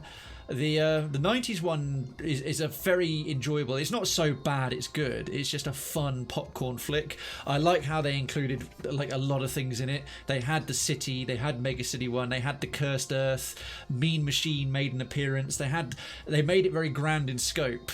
But yeah, they had Rob Schneider as comic relief and a bunch of other silly things. The Carl Urban one with Lena Headey is much more true to a comic strip story. Let me know. I mean, I won't give too much away because I say it's well worth watching, but it just happens in one part of the city. This mega hab block, and these hab blocks that, imagine a skyscraper, but it contains a normal city's worth of people, like 60,000 people. 60,000 people live in one of these blocks, and they're ruled by like criminal gangs, and this Mama clan rules them all. And it's just this whole thing of like, yeah, it's Judge Dredd doing a sequence. Also, the blonde psychic judge who's a regular in the comics and often gets her own spin-off series, she's in it as well. But yeah, really, really, really good modern sort of 2020. Did it come out in the noughties or the 2010s? I think it came out in the 2010s. It very... What a lovely Why did I do legit? Why did I do legit as a hunt in the chat? Sorry, I'm a bit all over the place today. I pressed the wrong button. Sorry, hunt in the chat. Much darker film. Much darker film, but much truer to a comic strip. But the 90s one with Stallone's got things to like about it as well. It's cheesy and it's silly, but I think its set design and its look and everything is quite true to the original comics, the Stallone one. The overall narrative of like a Judge Dredd comic is much better done in the modern one. Saw it in IMAX 2010. It was one of the only movies I got for my 3D TV, and I watched it with 3D glasses because there's a couple of shots in it. Actually, it's very enjoyable in 3D TV, and yes, I have a 3D TV. I made a hasty retreat, dude. Congratulations, Blue Lotus. Well fought, both of you. Saw it in IMAX, nice. Carl Urban. There's a Carl Urban for all seasons. I've seen that meme of all the different Carl Urbans because he's in Thor Ragnarok. He's amazing in The Boys. He's great in Judge Dredd. He's obviously Ed, and he's in Return of the King, Lord of the Rings, Return of the King. There's one movie I've seen, but I've seen a screenshot from it where he's got this peroxide blonde coloured hair. I don't know what film that's from, but it looked very silly. Right, we need to change up our party again. Let's get rid of you two. Oh, something I said? And bring back the other two. Who was? Oh yeah. Where's Fishboy? Fishboy! There he is. Right, level 19, 17, 18, 18. Good. Yeah, we're leveling up a bunch of folks. Yeah, that's it. Facino was from the Dark Cupboards. This'll be fun. Ha ha! Yeah, don't worry, Maya. We definitely didn't just break into the powder thing. Yes, Stone Crusher Phoenix, and we took it out. Duncan, Tomer, and myself walking away with profit. Beautiful. Beautiful. I actually kind of want to watch the new one again, Evil Jess. I need to watch the new Judge Dredd movie again. I haven't watched it in like 5 years. Okay, well with that took way longer than it needed. Sorry, folks. Apparently he was on Xena, Hercules. That was it, yeah. It was either Xena Warrior Princess or Hercules: The Legendary Journeys with Kevin Sorbo. Back when Kevin Sorbo was the absolute go-to character for those bad like American 90s fantasy sitcoms.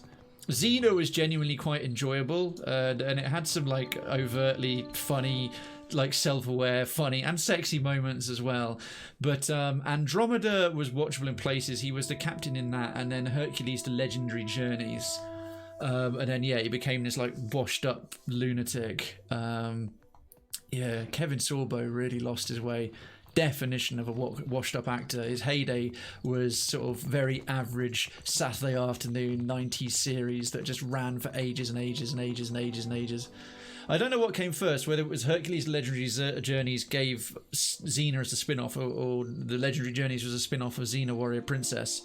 Because Xena's not great, let's be honest. You watch it nowadays, like, but I've got a fondness for it. Is it Lucy Lawless was the actress in it?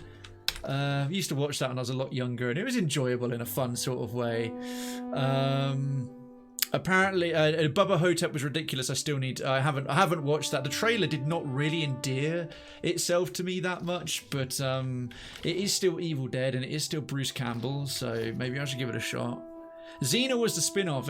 I think the Xena as a spin-off massively outshone Hercules: The Legendary Journeys. Much better show. Much better show. You can see the similarities between them, but yeah, Xena the Warrior Princess is way better than Hercules: Legendary Journeys. Acquire the uncut gem. All right, solitary survivor, cling to life in a harsh desert wasteland. Well, a harsh desert wasteland is not Nekataka in any sense. So let's get back on the high seas. Woe to those who labor in the shadow, for nothing is hidden from Aethys' divine sight. Yes, he said. And those series lost a lot because the guy that played Ares died. Played the god Ares, the god of war. That's sad. I'm guessing he must have passed away quite young. I don't remember most of the additional actors. I literally remember Xena, or Kevin Sorbo as Hercules. I remember the old god who played the face of the old guy who played Zeus in the Hercules show. And what was the name of Xena's sort of friend sidekick? Is another girl.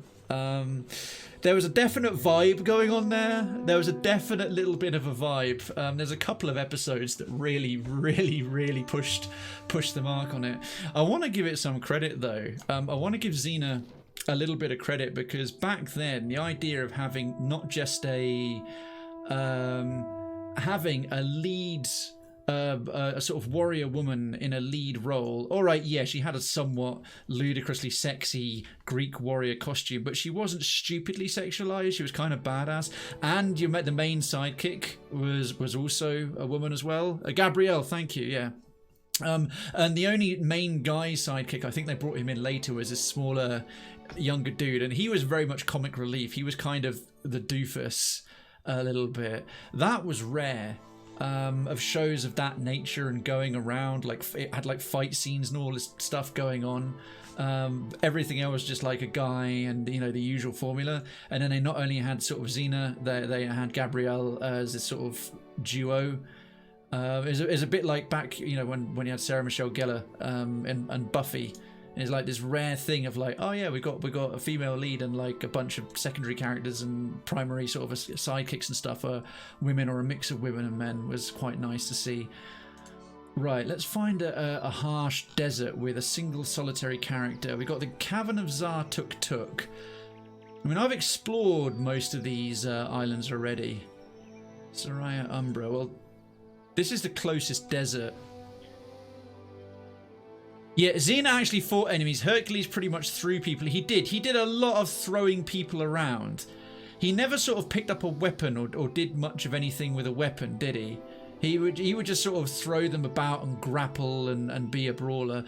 Weirdly enough, quite in keeping with the original mythology. That was one of the things, because obviously they paid bare homage to the original Greek myths, because everyone remembers the 12 labors of Hercules. Really, as like, oh yeah, he fought the Thracian lion and the Hydra, and cleaned out the stables of King, I've forgotten the name's King, and his herd of cattle, his huge herd of cattle that were like up to their knees in shit in a single day. But there was so much more to it than that. And much like the actual classical Greek stories, they had a whole sort of meaning to them that was partly tied up in their religion or their religious beliefs at the time and so on. Yeah, the 90s things barely did much of anything.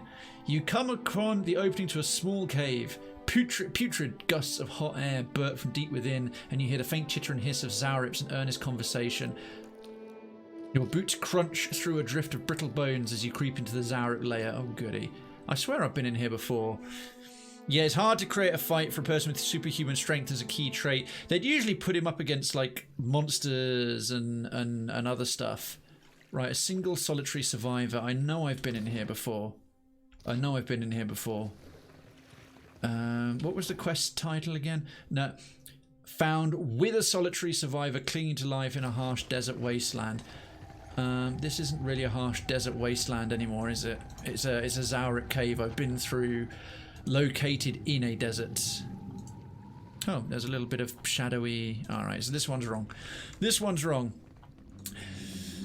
Yeah, some of the shots they did, some of the cool shots they did about, like, you know, when he'd go up against giants and things like that. There was one fight he put up against big people and so on. Or they'd have him do some stunt, usually with an inanimate object. They'd have to move and they'd, like, imply it's impossible to move, and then, oh, it's Hercules, so he could do it.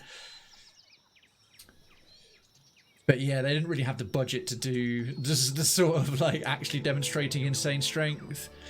Waiting for the poo to show up. And ran from women trying to bone him, true to the law. Oh, yeah. Yeah, because in the original Hercules definitely avoided bumping around with half of them were, like, powerful, famous, like, kind of powerful women or kings of Amazons in their own right. And then he'd ended up banging them, and then he'd kill one of them in a rage. Because in the classical Greek mythologies, I'm sure some of you know this, but those of you who haven't maybe read all that stuff, one of the things that stood out about Hercules was his temper. He was a good man, a decent man, and honourable in a lot of ways, and very well liked and stuff. But you find yourself back at the oasis. The imposing pyramid looms before you. Ascend the pyramid. It's a tough climb, doesn't stop you. Drenched in sweat, you finally enter the welcome shade of the room at the top of the pyramid. Is this the one? But yeah, he would fly into a rage easily, which is one of his sort of great failings. Right, character clinging to life.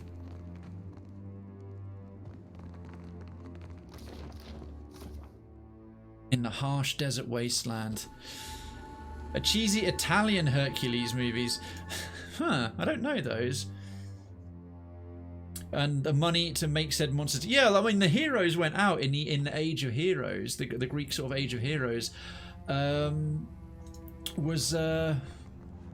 a room in here I didn't make it into before. Interesting. Dark room.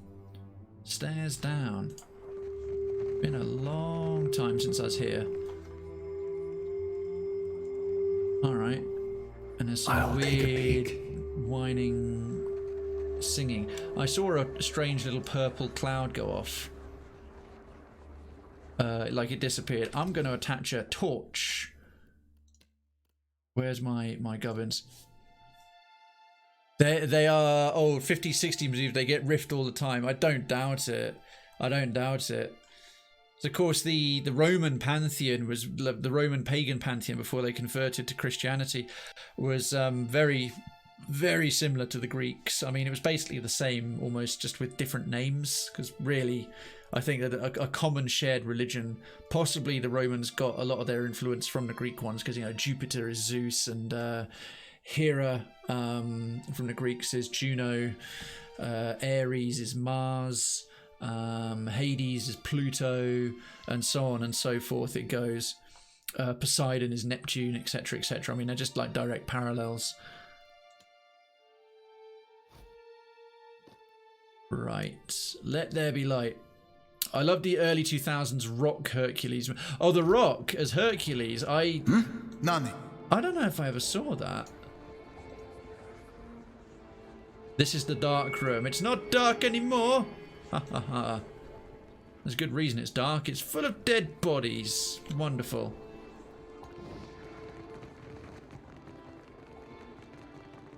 Okay, a single solitary survivor clinging to in a dark. Yo, Teepers! The Rock Hercules is basically a con man. Huh. I need to watch this. Cheesy is he, as in Mystery Science Theater 3000 cheesy? It had Ian McShane in it. I don't know who Ian McShane is, I must admit. Flooded room. Stairs down. Fucking hell. When was I in here? Alright, blood. I don't think this is... If this turns out to be correct and there's a single solitary survivor in here, that's why I can't sort of back off and leg it again. As I came here forever ago. In case it is here and I sort of leave and then find out later, nope, you're right the first time, come back in here, search it properly, blah blah blah. You feel a soft breeze, something something. I do love the dynamic lighting as we're running through here with a torch, it looks cool. Right, well there's nothing much going on in there. Let's get to here. And Teepers, how are you? Happy Sunday. Share your stories with Story Sunday. Yep. The Misdeck crew riffs them. Something dark side. Oh, okay. I didn't know. But yes, folks, we're talking 90s fantasy and classical mythology. So Hercules, the Legendary Journey, Xena, Warrior Princess, and the actual classical folks themselves. I think Hercules was an uncle to Theseus, one of the greatest of the Greek heroes, and obviously most famous for slaying the Minotaur, but he did a whole bunch of other shit. Theseus wrestled Achelous, one of the minor deities of the Greeks. And you had Poseidon, god of the sea, but Achelous was a river god, terrestrial river god. He appears in Ovid's Metamorphosis. And yeah, he wrestled with Theseus. Theseus was part of the Caledonian boar hunts. I think... No, Hercules was a member of the Argonauts crew, Jason and the Argonauts. He was a member of that crew, but I think he separated from them part of the way through the journey to go off and do other things. A lot of the heroes got together and did hero stuff, because the age of heroes is very much a sort of bridge between the true age of mythology, the age of the gods in sort of Greek mythology, and the age of regular sort of people. As you had like 3 generations of gods from Greek gods, and each one of them sort of represents human understanding and the development of their religion getting more and more solid. So at the very beginning you've just got 2 of them. I think there's chaos and like basically sort of light and dark, a sort of chaos and order. I've forgotten their names. Like you had Gaia and something else. Then you had and Gaia was like the earth goddess, and she was the mother of most of the monsters that the heroes end up slaying. So things like Typhon and sort of the Titans. You had the Age of the Titans. Ah, hello, a solitary survivor. Please let this be the thing we need. The uncut gem. Finger of the exiled queen. Anyone need a makeshift stone dildo? We were talking about dildos earlier as well. I'm reading Mythos by Stephen Fry. Duncan, yeah, I read the sequel to that, Heroes, which is great. I still need to read Mythos, and the Heroes book harkens back and references a lot of stuff that's covered in Mythos. But yeah, you'll know exactly what I'm talking about. Darkens, thank you so much for the 75 biddies. Thank you, thank you, thank you. I saw it in theatres and I loved it. It was very kind of you, mate. I appreciate that very much. The Rock Hercules movie, and when they did Anaconda. I do have a story from last week. It was a bit long-winded. Teepers, go right ahead. Go right ahead. Please do. Please do. More long-winded the better. I got Heroes for my girlfriend too for my birthday. Awesome. Oh, your girlfriend's top lady. Top lady. Jess says she's reading a webcomic called Law Olympus, which revisits this story of Persephone and Hades. It's so good. Yeah, that's the reason we have winter and summer. Hades tricks Persephone into... he wants to marry her, so in classic Greek god style, he just like kidnaps her and brings her. And it was always summer and always lush and always lovely, but then while she's gone, it's always winter and horrible. And so short version, Hades kind of strikes a deal with like you have to, he's like, you have to return. I think it's Leto is her mother. He's like, you have to return her. It's like, okay, but if she eats anything or does anything, he's got a secret little bit that if she eats anything, she has to stay with me, and she's turning down all his gifts of hospitality, all his stuff, all his food, all his everything. But then at the very end, she cracks and she has 6 pomegranate seeds, and that's why she spends 6 months of the year with Hades in the underworld and 6 months of the year back on the surface, the living with her mother, and that's why you have spring and summer and then autumn and winter.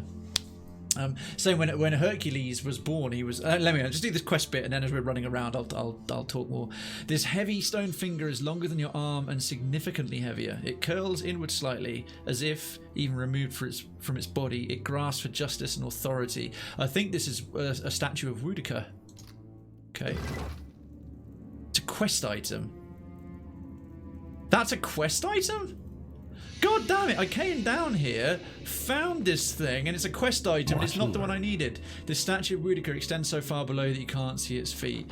Shit, I thought we'd done it. Right, I found a quest item, and I don't know fucking for what. Her mum was Demeter, not Leto, sorry. I got confused there. The goddess of grain, yes. Goddess of the harvest, specifically. Corn, I think, was one of her symbols. There's also one of Athena's. Was it Athena was the goddess of wisdom? Demeter was a goddess of a grain, but she was a goddess of plenty and the harvest, or something along those lines. Demeter. That's it. Demeter got mad. She made a famine happen to get Zeus to bring her daughter back. That's the specific detail. But yeah, the bit I remember is accurately is the 6 pomegranate seeds. Yeah. She ate Persephone ate 6 pomegranate seeds, and that's it in hell. And then it was agreed, right, for each seed she ate, that's a month she has to spend in the underworld. Athena was wisdom, and I know Athena was related to warfare. Ares was the god of war. Athena was related to warfare. She was definitely wisdom. The owl was her symbol. Grain was the symbol of Demeter. Demeter was a goddess of the harvest and of plenty. Athena was related to warfare. Ares was directly war, because certain major things in ancient life had various aspects. They often would have overlapping responsibilities of certain gods and goddesses. Alright, so we've done the cavern. Well, worth going back to the Oathbinder's Sanctum, but shit, where's this freaking desert? Alright, so Teepers' story. So a bit of backstory. When I was young, I grew up in a military family, so I didn't have a lot of money. College wasn't on the table for me unless I did military time. I didn't want to have the same life as my father did. Understandable. I went into trades and found that I liked it. I've been doing machining for nearly 20 years now. That's 20 years now. That's skilled work. So the company I work for employs interns, and yes, they are paid and paid decently. That is rare. That is rare and good.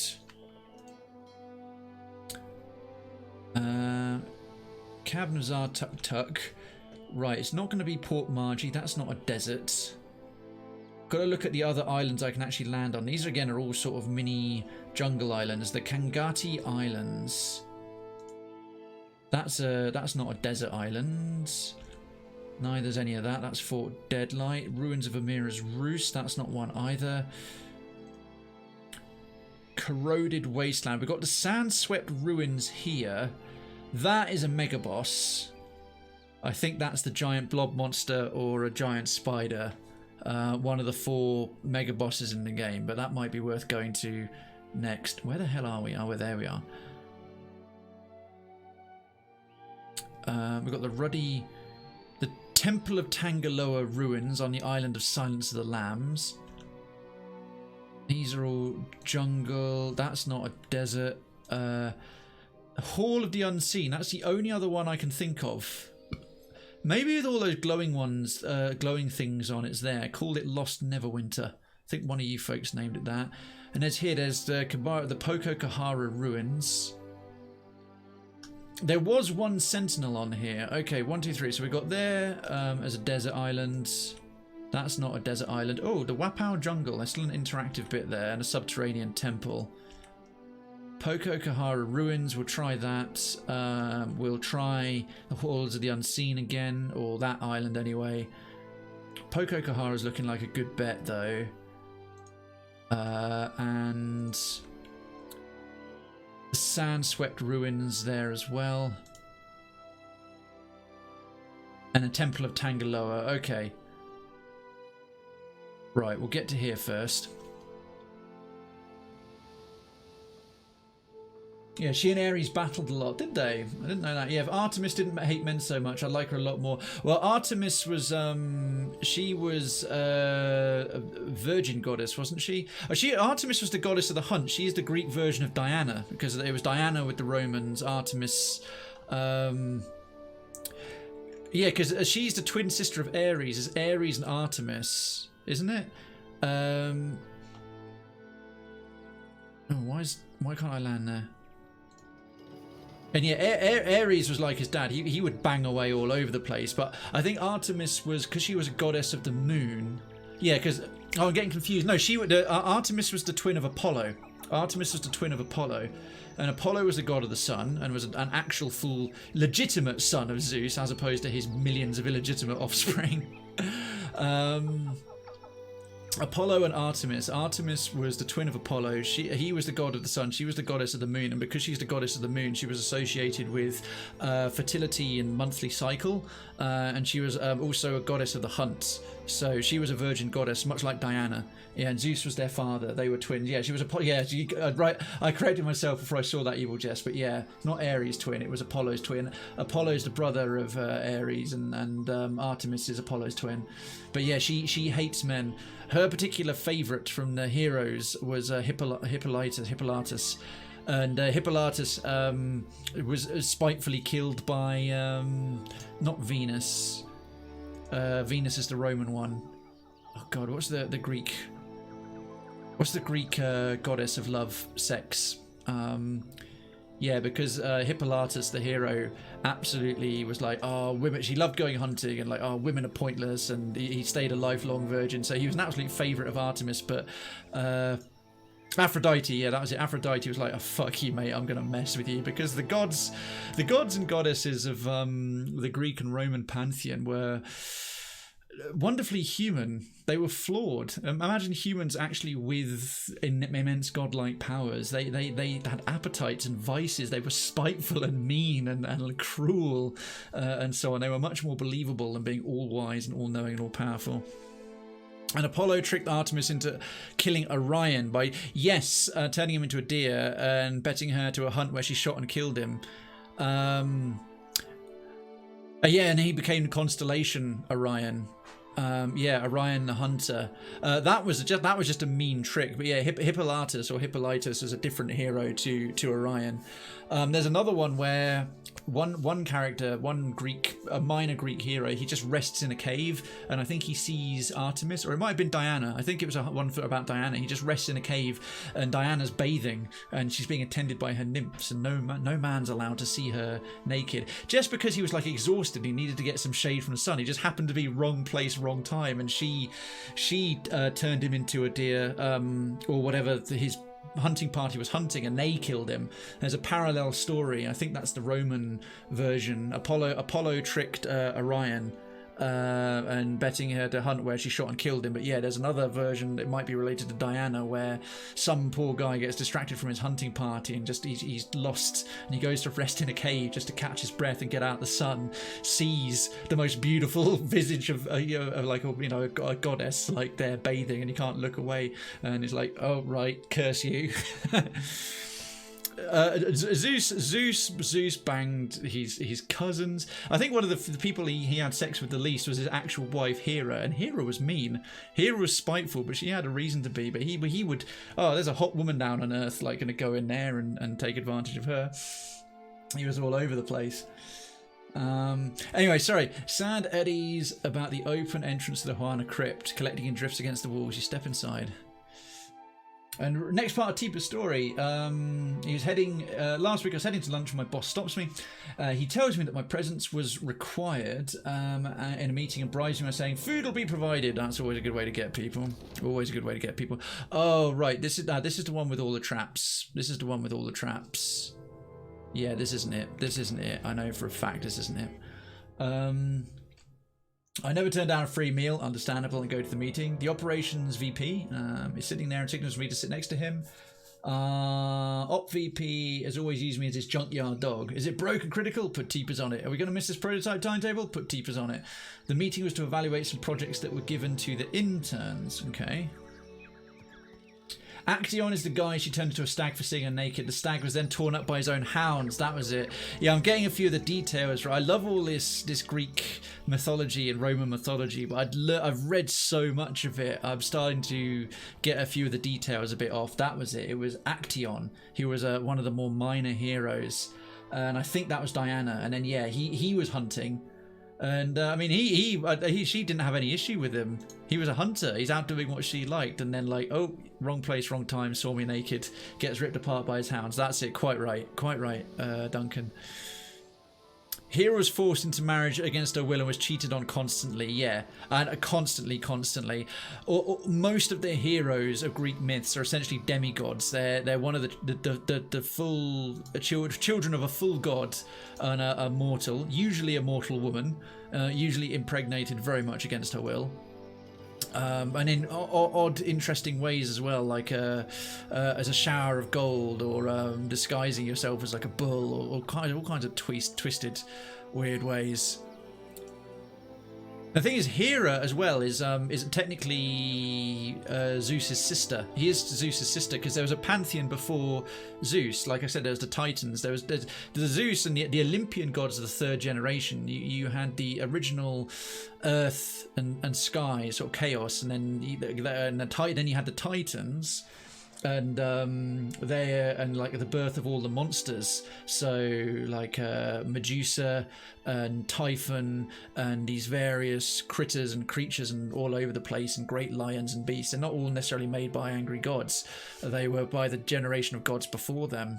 In the same way, Jupiter is the son of Saturn. Saturn is and so on are the prior Roman pantheon before Jupiter. And so I can't remember the details of the Roman gods as well as I know the Greek ones, and I keep making a mistake with the Greek ones. You return to the ruins and hurry inside, this time taking care to avoid the gruesome drawings scrawled across the stone. All right. Zeus had plenty of willing partners as well, but most of the heroes, most of the heroes, a good chunk of the heroes have at least one deity as a parent. Some of them sometimes are born of two mortal people and they get elevated to god status, or they're favoured as a champion of a particular god or goddess as well. And back then, all the kind of inbreeding, all the sort of inbreeding between brother and sister and cousin and uncle and grandfather and stuff amongst the gods doesn't matter because they're deities. They're deities. They can't get all kinds of weirdness and going wrongness with inbreeding. It's like absolutely par for the course. That's all fine. Keep it in the family. Medusa was a woman cursed by Athena for banging Poseidon in it. Well, she got tricked. That's the thing. But I think Medusa got tricked into it, and she ended up there. So once again, the god gets off scot-free, and the poor mortal person. And yes, Medusa was technically one of the Titans, but she was a the Gorgons. There was 3 of them, but Medusa's 2 other sisters, the other Gorgons, were born. They were monsters born of the previous generation of gods, but Medusa was I don't think I could have maybe searched that a bit more thoroughly. Medusa was a mortal woman who ended up becoming a Gorgon. So there I said. So the meeting was to evaluate some projects that were given to the interns. Yes, of course, there's different versions depending on which classical author, playwright, or poet. And yeah, there are conflicting accounts.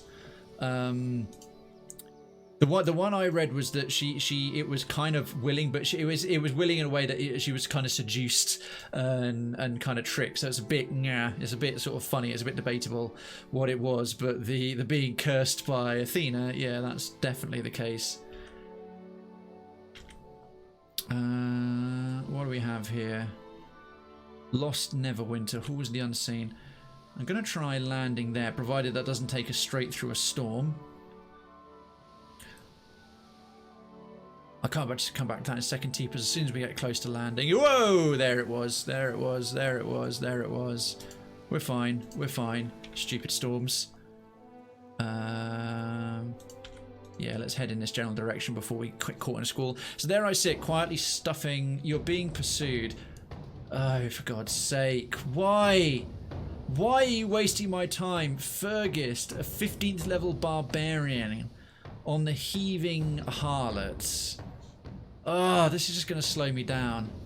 Failure will result in naval combat. I'll just board them. Just board them. So there I sit, quietly stuffing a meatball sub into my craw, shiftily looking at the VP sitting next to me while people wonder, what the hell is he doing here? And then this one intern comes up. His mock-up project was a process restructure.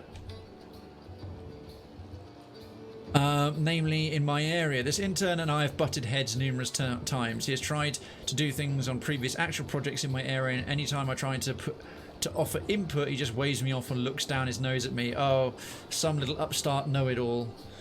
Alright, so how many have we got to deal with here? Principi Sailor. The captain's going to be fairly... He's level 15, so he's not a joke. He's going to have a bunch of high-level abilities and be generally pretty solid. Alright, we've got our B team here. Takei who gets to go first, doesn't he? Alright. Yes, Captain. So I'll try and rattle through this. Thanks to the Lurkies, or Jess. I love Jim Henson's Storyteller Greek Myth series. They were so well done. They were, with all the puppet shows, with all the puppets and stuff. Yeah, they were excellent. They were absolutely brilliant. Let's move him down here. And what can we chuck in there, general direction? A fight usually happens round about here, so let's put a tendril down. And then Vatnir, yeah, because we get to use other members of the party that aren't in our current party, but they're not controlled by us. Alright, bunch of them are... Damn it, the Principi Sailors are too quick. If anyone has any suggestions where this desert island with a single solitary survivor is, that might be worth it. I'm going to try this volcano thing, but I'm reckoning that it's that place that had the big Titan guy on it. Their guns are missing. They're shit. Right, so these Principi Sailors haven't got a hope in hell. All their attacks missing like this tell us they're a lot lower level than we are. So this uptight intern keeps looking down, a grade of 3, looking down his nose at you. He starts giving his presentation. I start writing stuff down. His thing takes about 10 minutes and then goes, any questions or comments? My hand shoots up. And he stays silent for about half a minute, looking around the room, clearly ignoring me. The VP says, I think Teepers wants some clarification. And he just goes, something not clear. To which I reply, yeah, about 30 things here. And proceed to pick his process restructure apart. Nice. Nice. Satisfying. Satisfying. Excellent. Good. Teach the boys some manners for thinking he's hot shit and just completely dismissing your various thoughts and feedback, or desire to help him, to just give him some input or thoughts. Any particular reason why this guy's taken such a... Jesus Christ, that's an arrow shot and a half. taken such a particular dislike or dismissal of you, but that Teepers, that had to be satisfying. That had to be satisfying. All right, assuming we don't hit the same dude twice, I'm expecting 5 people to die right now. Swift flurry, thunderous blows. Oh, whoops, and there's one I'm missing there, which is the enduring dance. That puts us back up to 5. Whispers on the wind. How much are they in range? Try this. And that's dead. how it's done. Oh, one of them didn't get exploded. 2 dead. 3 dead. And almost 4. The sailors, almost 5. Almost 5 dead. The sailors, not all of them got one-shotted, but then a bunch of damage done to these 2 as well. Strong start from Captain Krayven. Teepers, that's awesome. That's awesome. I'm happy that you got to give that little brat some just desserts. Solid. Right. That's not even going to break her concentration. She's thrown up a wall of fire.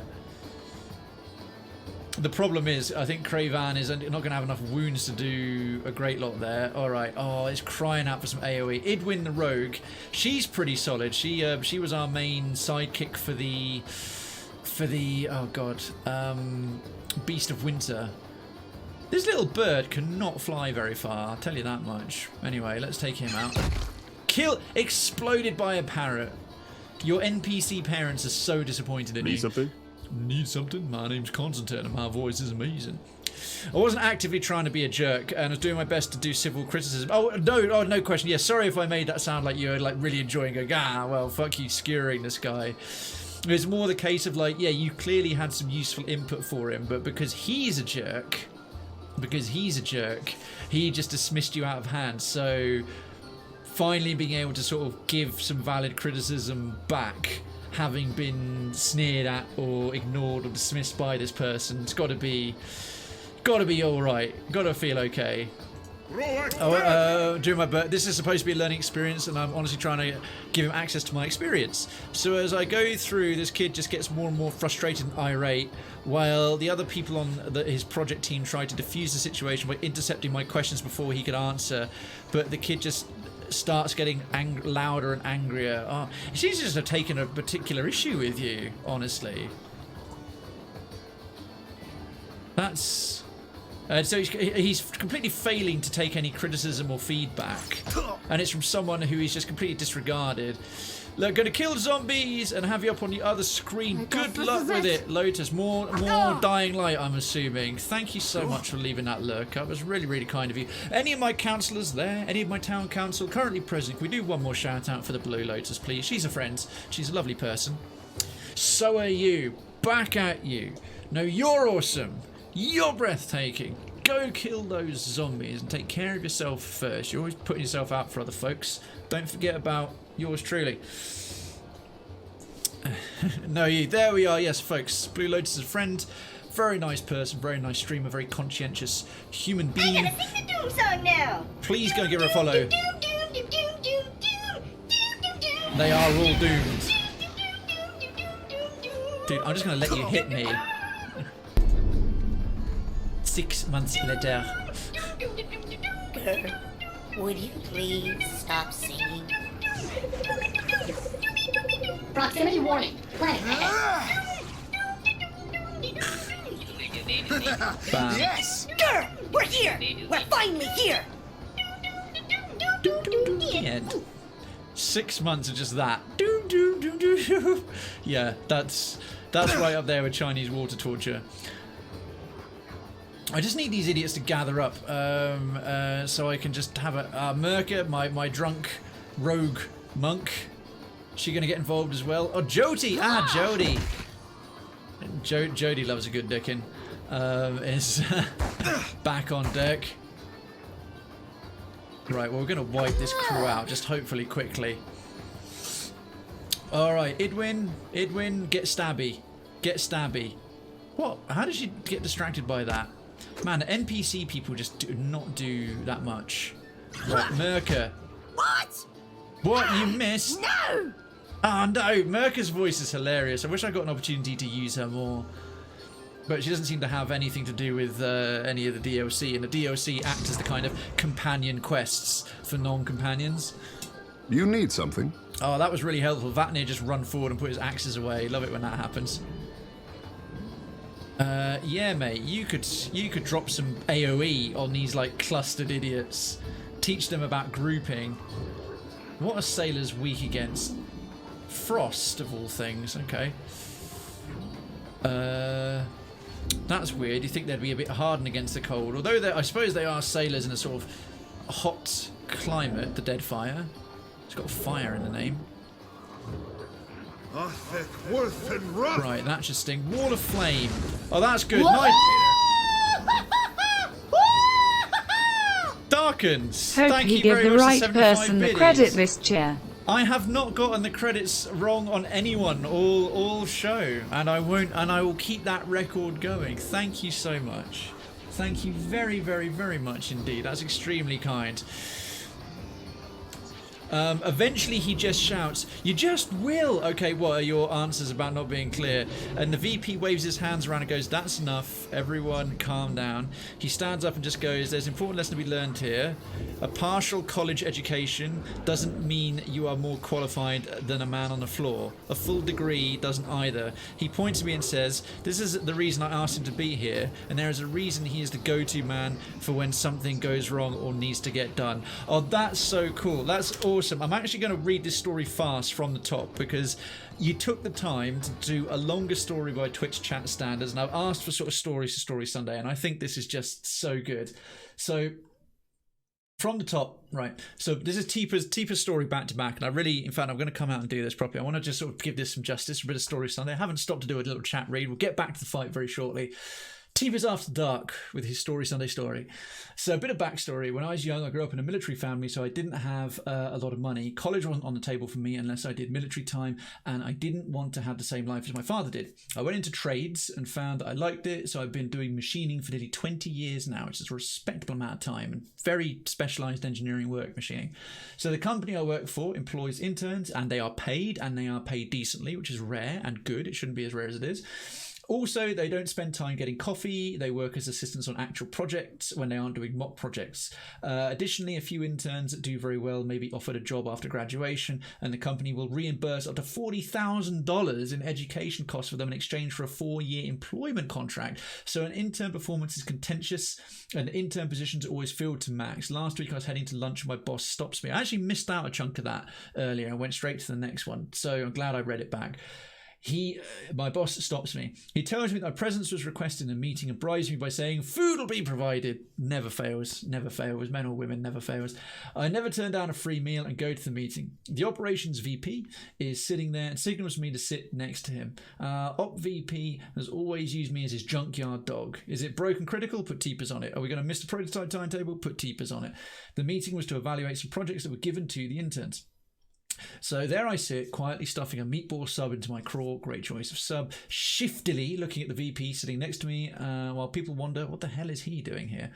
And then this one intern comes up, and his mock-up project was process restructure, namely in my area, so Teepa's area. In this intern and I have butted heads numerous times.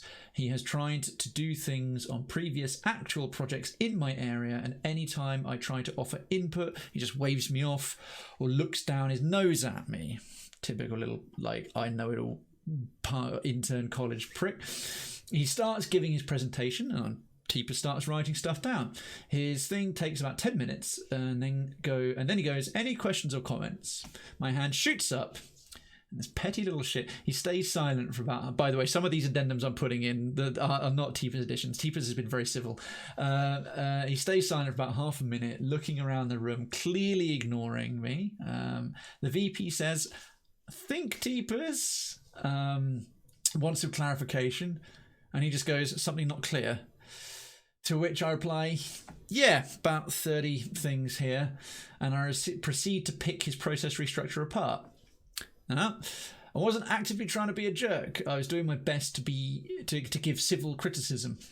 This is supposed to be a learning experience, and I'm honestly trying to give him access to my experience. So as I go through this, this kid just gets more and more frustrated and irate, while the other people on his project team try to defuse the situation by intercepting my questions before he could answer. But this kid just starts getting louder and angrier.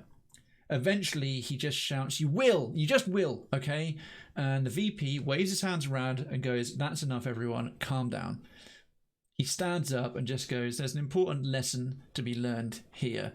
A partial college education does not mean you are more qualified than a man on the floor. A full degree doesn't either. He points to me, to Teepers, and says, this is the reason I asked him to be here, and there's a reason he is the go-to man for when something goes wrong or needs to get done. And there's a follow-up, bit more as well. Darkens, thank you so much for the lurk. Go get yourself some good food there, dude. I appreciate it. And Enigma, Citizen Enigma, welcome to the citizenry. What did I wake up to? I'm just going through a story that Teepers has been sharing because anyway, I'll explain in a second. He goes, there's a reason he is the go-to man for when something goes wrong or needs to get done. He has spent so much time turning and bending steel that he knows stuff that will never be found in a textbook. And there's another important lesson. You make an enemy of a guy on the floor, you're going to fail. You are reliant on this guy making your systems work, and his daily exposure to the job means he has insights you can use. The kid just turns red. I don't think he learned his lesson. Story end. Don't think he learned his lesson. After the meeting, the VP thanked me for showing up on short notice and then asked if I enjoyed putting a little snot in his place. Story end. That's awesome, Teepers. That's an amazing story. That's hearkening me back to the days when I was doing Krayven Reads Reddit for a little while, for the first part of that before I got to the gameplay. That could not go up on Malicious Revenge, because there's the Malicious Revenge subreddit, but that's there's certainly a couple of popular subreddits where a nice story like that, there's got to be a subreddit dedicated to when you finally get to show up someone that where you know far more than they do about a thing and you finally get to prove it. That's an awesome story. That's an awesome story, yeah. And good evening, Citizen Enigma. Yeah, I was just stopping there because I've started doing a theme, a topic, a chat topic that matches the themes of my show. So on Mellow Out Monday, it's like, how have you de-stressed, or has something stressed you out? How have you calmed yourself down? What are your ways to relax? What are you doing to relax as an ongoing thing? Same with Tryout Tuesdays, new things you tried out. So it's something that can work every week. And on Story Sunday, the topic is, what's happened to you this week? Share your general stories as we sort of wrap up the week. And how are you, Enigma? It's very nice to see you in the chat. Thank you for any lurking you're already doing today, or any other show since I last caught your name in the chat. I hope you've been having a great weekend, and welcome. Good evening. That wasn't particularly, by my standards, that wasn't especially long-winded, Teepers. I mean, you've seen how I write my posts from time to time. If it can take one word to do it, I will usually use two, so no problem at all. Kersey, hey, Citizen Kersey, good to see you. Well done. Textbook case of knowledge versus wisdom. Knowledge is knowing tomato is actually a fruit. Wisdom is not putting one in a fruit salad. Great analogy, and so true. It's my guy's go again. Yay! Has he got enough? Oh, damn it! These characters are too weak, literally too weak to cause enough wounds to him. So I'm just gonna have to beat one to death. My pleasure. Facina just put up a wall of fire and set both ships on fire. Good job, Facina. That's awesome. I love how the parrot has to jump between the ships even though it can fly. Although that's the second human that the parrots exploded. That's nice.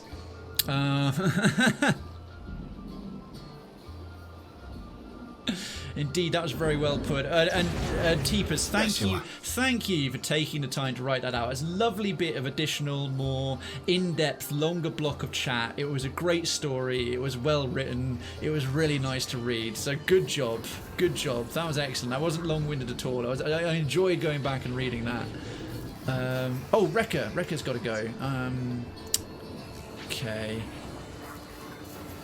Yes, now I will try and bang. Finish off some of these Muppets. Need something?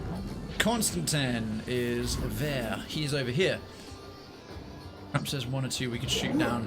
Kill steal from Krayven. There we are. Haha, fuck you. Oh god, Krayven's still got a torch equipped. Oh, no wonder he was doing so little damage. Krayven's just run into battle with a blazing torch. Oh, that's really stupid. I am rubbish. Oh, you did a drawing. You did nothing all week. You did a drawing. You did a drawing. Well, do feel free to share that in Crafter's Alley, under the assumption that you perhaps are a full member of Krayven's Town. If you've taken up your full residency, I think you have. But if not, much like there's Weirdo Manor is a protege, a spin-off of the Krayven's Town concept, which is gamifying your Discord. If you want to share art, well, we've got tons of cool, skilled craftspeople in the community with their full residency. And if you find Artisans Plaza District, you'll see Crafter's Alley. Lots of drawing gets shared in there. Love to see more of it, but that's entirely up to you. What was if you just want to talk about the drawing, do feel free, go right ahead. As an artist myself, I love hearing about people's sort of creative endeavors and seeing them. Do that again. Lavaru, be on sync. Yeah, well done, Severin. You ran towards the fire, and then once you hit it, you stopped and stayed standing in it. Good job. Good job. Much success. Okay, I can actually see where that bow is now. And Fergus, Captain Fergus, he can actually put up a fight. The other animated weapon is there. There goes one. I think this does not work. Yeah, it does. You just did a huge blast of frost and it just like wrecked 3 of them. Right, that one. Okay, the Principi fighters are a bit tougher for sure. God, these naval battles always take a little bit. You were saying? Yeah, don't go too crazy. You might dislocate something. Oh, Penneth. Oh, Penneth. That's funny. Okay. Right. Principi Warbler over here is looking decidedly unmolested. Let's shoot a couple of arrows in his face with Hunter's Mark on him. Oh, wow. The Warbler, which I'm assuming is a Chanter equivalent, is a lot tougher than I expected. Right, the Vine. The Pistolier. Bam. What? Grazing him? That's going to take forever if you just graze him. Well, there's a space drawing I did in Critter. What's Critter? And now I think I want to do a spacey world landscape. It takes a great deal of time. I don't have fancy things, just my PC and mousepad. Oh, you don't even draw with a tablet. Respect, man. Back in the day, I used to do that. Back in the day, I used to draw with the mouse. Now I've gotten a tablet, I can never go back. But kudos to you for that one. Yeah, you don't have that. Like you said, you got a mouse and a keyboard. Mouse and keyboard. Kudos, man. And yeah, they do take a lot of time with all that when you're having to work with that. I remember having to do it before I could save up and buy myself a tablet. Interdiction is up. I'm working on a space scene at the moment. I need to go back and do more of it, actually. It's a thing I need to get finished. Well, we'll bring that animated spear down here. Hey there. Okay, right, Krayven, you need to... Oh, fuck. Got that stupid spear still up. Enduring Dance is still up, but any of them... Alright. Absolutely. Yeah, he's fighting with that thing as a club. I may as well switch over to his other weapons because he's now doing pathetic amounts of damage. Monks have got crazy good bonuses if you fight with them unarmed. Alright, we're going to have Ishi the Battle Parrot. Headbutt this Warbler.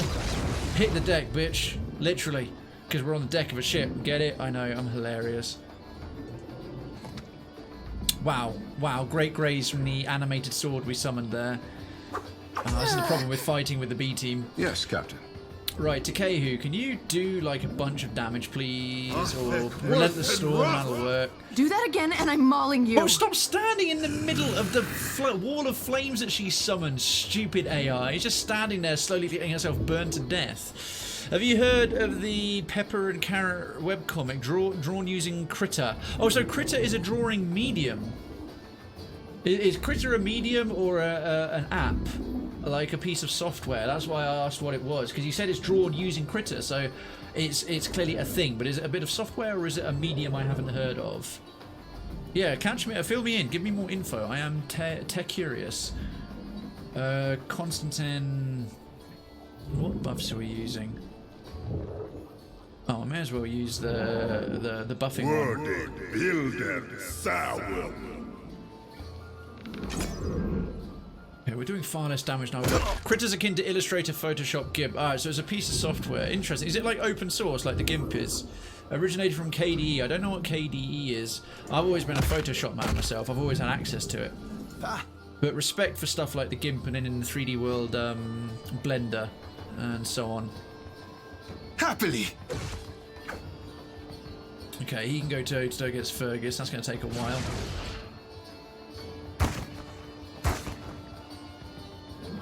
One of them's just standing there, let herself get burnt to death by friends. And that's, the AI is so terrible at like placing walls. They do it where they won't hit anybody. KD as, oh, the Linux desktop environment. Ah, got ya. A lot of modern slang derives from naval and sailors' vocabulary. Trying to, yeah, I know there's some things that do, but none leap to mind right now. Have you got any examples, Penneth? The evolution of language is always a fun topic. I think it is. Other people may disagree. Principi fighter, Principi pistolier. Let's deal with this guy. You see that, Ishi? Whoa! Double crit from the double arrows, one-shotted from full health. Good job, Maya. Crowns. Seriously, you put crowns to the faithful up there? Oh man, the AI just does not know how to fight. Like, at all. It's so Makes useless. no difference.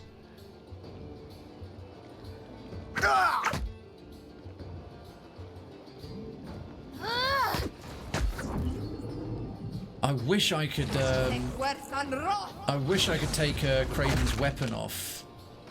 I wish I could take that torch off of him because we'd be done with this so quickly. If we'd be done with this so quickly if Lavaru, be on seek. I was just using his fists.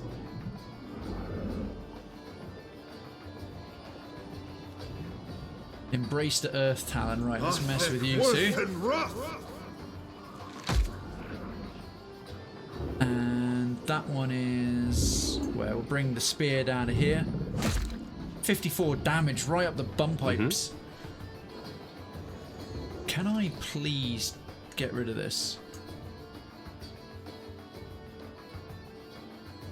25% damage as burn. Alright, I'm just going to switch him over to his alternative weapon set.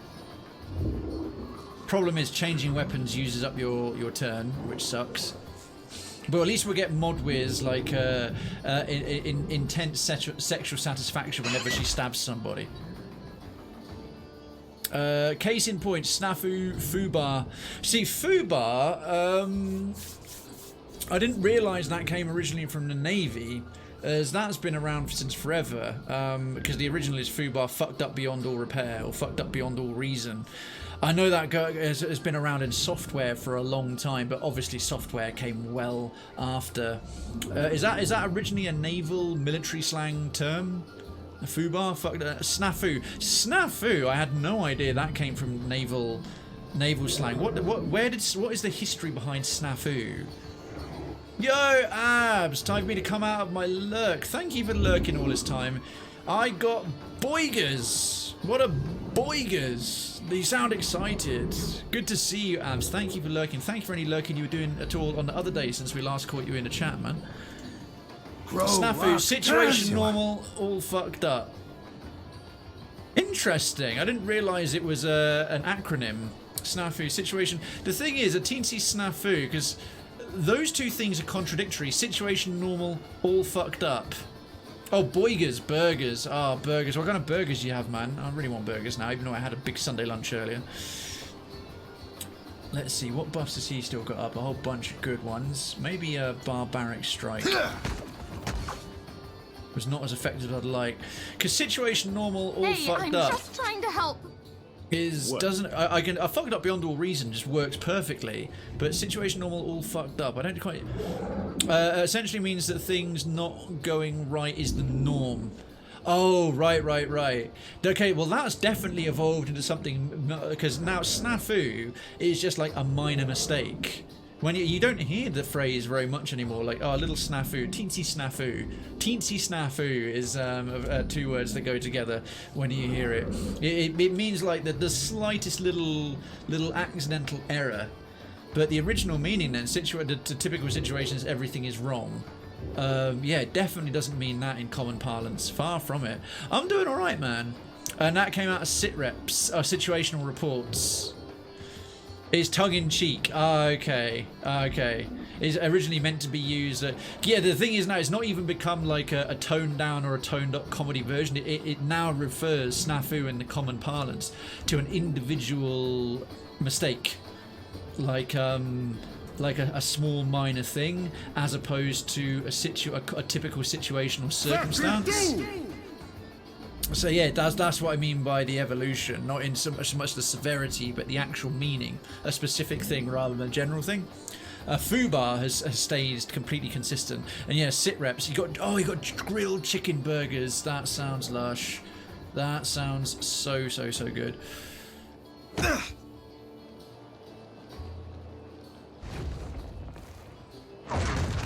Okay, these three, they're taking an awfully long time to kill that one dude up there. Right, the vine, wham, wham. Please feel free to finish that guy off. Happy ending optional, his choice, not yours. Oh, I didn't realise Facina could turn in. Oh, is she a druid? Or is she a druid mage? She's a multi-class druid mage. She can turn into a werewolf. What a badass.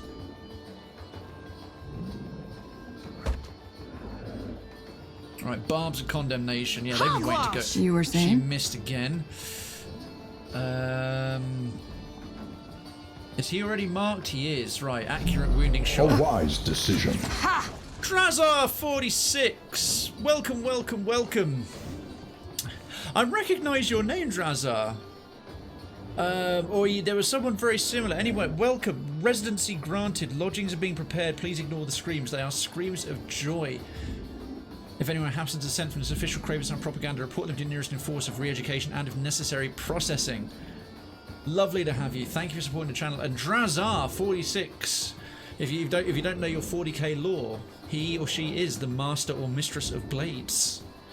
We have another Dark Eldar. Melissa will be happy. Good evening to you, Drazar. Nice to have you. To be fair, snafu is commonly attributed to the US Army instead of Navy. I didn't realise it was from the US. And Abs, you also stood up to your biological father more than 10 years since the divorce and abandonment, and gave him peace of my mind today of all days. Whew. Fair play, man. Fair play. If he's been a real bad guy and it's been that bad, it's a poignant day. It's a poignant day to choose it. Fair play to you, man. Fair play to you. It takes courage. Not all fathers are great. Right, but lovelies, need my beauty sleep. Enjoy the rest of your night. Lila, take care of yourself.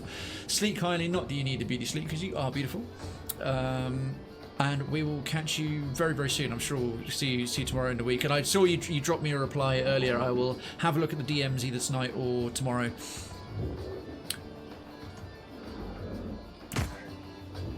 Right, hopefully we can get this guy down.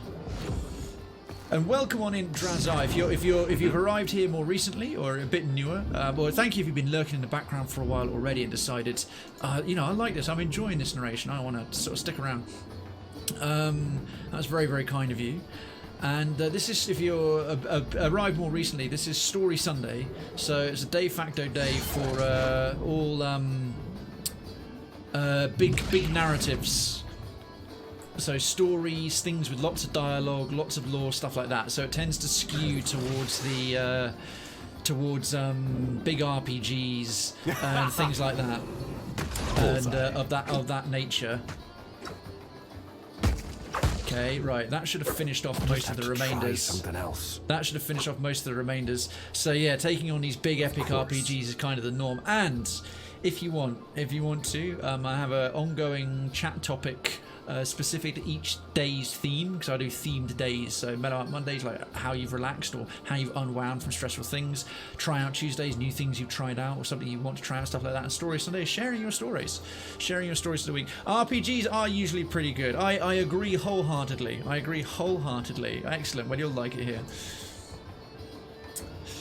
So yes, this is in fact this. If you know the game series, this is a direct continuation of Pillars of Eternity 1. I loaded my character from the first game, having completed this does not work. into this game, and I'm trying to do close to 100% playthrough as I can, while simultaneously doing it blind. So everything I come across, I'm exploring every side quest, everything of that nature. Oh god, that took long enough. Oh, there's still one. Oh, there's still a pistolier just stood there. Right, Facina, do you want to finish that guy off? That would be great.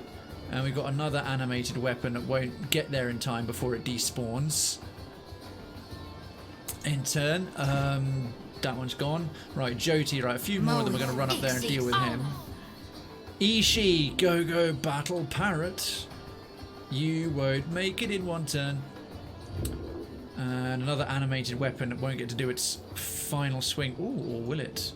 Or will it? Can it make a pathway? Hacking its way through. Oh, denied. Denied. So near and yet so far. And there it goes. There it goes. Yes, this is the turn-based mode of this game. So normally it uses pause-based real-time. The first game, Pillars 1, was pause-based real-time only.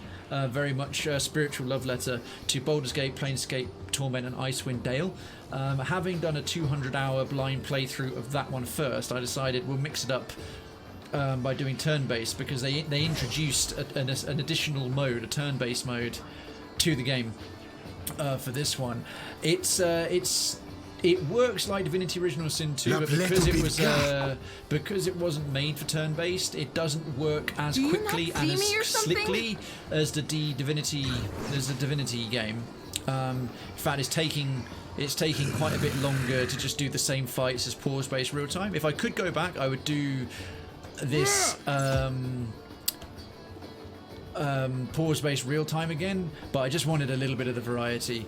And yeah, there's definite inspiration, I think, from the original Sin games. And she's Kate. Oh no, she's just floored. Right, and the Earthblight got the final killing blow. Thank goodness. That was a big long dogfight. Dropping mostly exceptional level gear rather than superb. We've got the Black Isle Bastards flag. Triumph of Fergus. Those guys are called, that pirate crew was called the Black Isle Bastards. We even got a unique weapon. Kapana Tagger, a superb club. Bunch of our crew members gained a rank or a level. Loads of morale. Krayven gained a rank. Luca gained a rank. Aura the Mad gained a rank. Rum Dum Rigere and Haru. Right, a unique weapon. Let's read the blurb. That looks like a paddling. That's not a club, you know. Talk out of turn. That's a paddling. Go into Evil Jess's house uninvited. That's a paddling. It's got some... So it's superb, so it's got some great bonuses to it. 45% damage, accuracy, penetration, accurate bonus, so it's got like plus 17 accuracy. Razor bladed bludgeon deals the best of crush or slash damage, plus 5% damage as raw. Staggering force, 10% chance to daze on hit. Champion's implement, 3% melee damage for each engaged target, plus 1 enemies engaged. Oh my word, that is a tank's club right there, a bladed club. I'm usually sword and board with a high-end sword, but that is a hell of a tanking weapon. You pried this obsidian club from the dead hands of the captain of the fearsome Black Isle Bastards. How a band of loathsome pirates came about such an ancient weapon is unknown. They were surely attracted to its gleaming surface of volcanic glass. Buccaneers are often drawn to shiny objects. Long before the people of the Deadfire had access to advanced metalworking, weapons and tools were often made of obsidian, which can be knapped to razor sharpness. Many Alma warriors wielded obsidian clubs similar to this, which required considerable strength to swing with any accuracy. If the markings etched on the weapon are any indication, this bludgeon was the personal weapon of a grand champion. The glyphs tell of a glorious battles against numerous foes. Nice. Nice. Share coins with the crew. We got loads of money, so why not? Plus 39 morale. We're now back to full morale. Take all and continue. Well, that was worth getting accosted by them for that. Problem is, I think no, Adair does not have a soulbound weapon. He has soulbound armor and a soulbound shield. But I think his current sword and board is just this very cool frozen sword called the Grave Calling. That one might replace it if I've got the materials to fully upgrade it. Right, what are all these things? I'm going to quick save there. Because we're still looking for this third artifact. Ingari learned that stone can be found with this uncut gem, with a solitary survivor clinging to life in a harsh desert wasteland. Might have to look this one up. Oh, all these random things count as poultry. Okay, there's a whole bunch of weird tentacles coming out the map, and we can harvest them. And they count as meat. Oh, they're random meat, right? So that's kith meat. Kith meat, by the way, is human, is bits of people. Vessel flesh. I love how one of them's made of chicken. There's random sort of weird hentai tentacles coming out the ground. Most of them are made of kith meat or vessel flesh, but one of them actually is made of chicken. That's excellent. Vessel flesh. What are these random... Alright, so all of these little glowy doodads. Reptilian bloods. I'm sure I've been in here before. Halls of the Unseen. Mohari. Oh, Mohari meat's good. You can make red hot razor skewers with that, which are a rank incredible food. And more Mohari meat. Okay. A lone survivor. Halls of the Unseen. This is the Temple of Whale. I think we did this. The door swings open at your approach, almost as if it anticipated your return. Yeah, so we've been here before. I think the desert we've got to go back to is the Pokokahara ruins with the... Well, I would say the statue, but we defeated the statue. Yeah, okay, it's not in here. It's not in here. This maze was quite a fun thing to do back in the day. A solitary survivor. Might have to Google this one, actually. I'm curious how Jess figured out, because she was like, maybe you could do this, maybe you could... She didn't know where the the trinket, the first artifact of these final three were that we needed. And yet, as soon as we went to the Fleetmasters Office, it's like, okay, it's probably in there. Oh no, it's in there, just trust me, and it's in a chest. Maybe she had played and she did know, and she was just pretending that she didn't for out of respect for the blind playthrough. Right, so the only other one that's a desert, an actual, is these Pokokahara ruins. This one had solitary survivor clinging to life in a harsh desert wasteland. Solitary survivor. I am so bloody lost. Oh, that's why their moral keeps going down. They're eating a hardtack and drinking water. Oh well, whatever. We got any slightly better food? Let's go into our ship management. We do. Food and drink. Right, well, they can stick with water for the time being, but we'll give you some fresh fruit instead of hardtack, as that'll give them just a +1 morale, and that'll counter it. So water and fruit. Just fresh water, stay hydrated, and fruit so they don't get scurvy. Okay. Lone survivor. I mean, we've now been to every island that is an actual desert. All these other ones are sort of lush and green. And that's the... I mean, Hosongo. Oathbinder's Sanctum, we went to there. There hasn't been a single solitary survivor anywhere. Vexes me. I'm terribly vexed.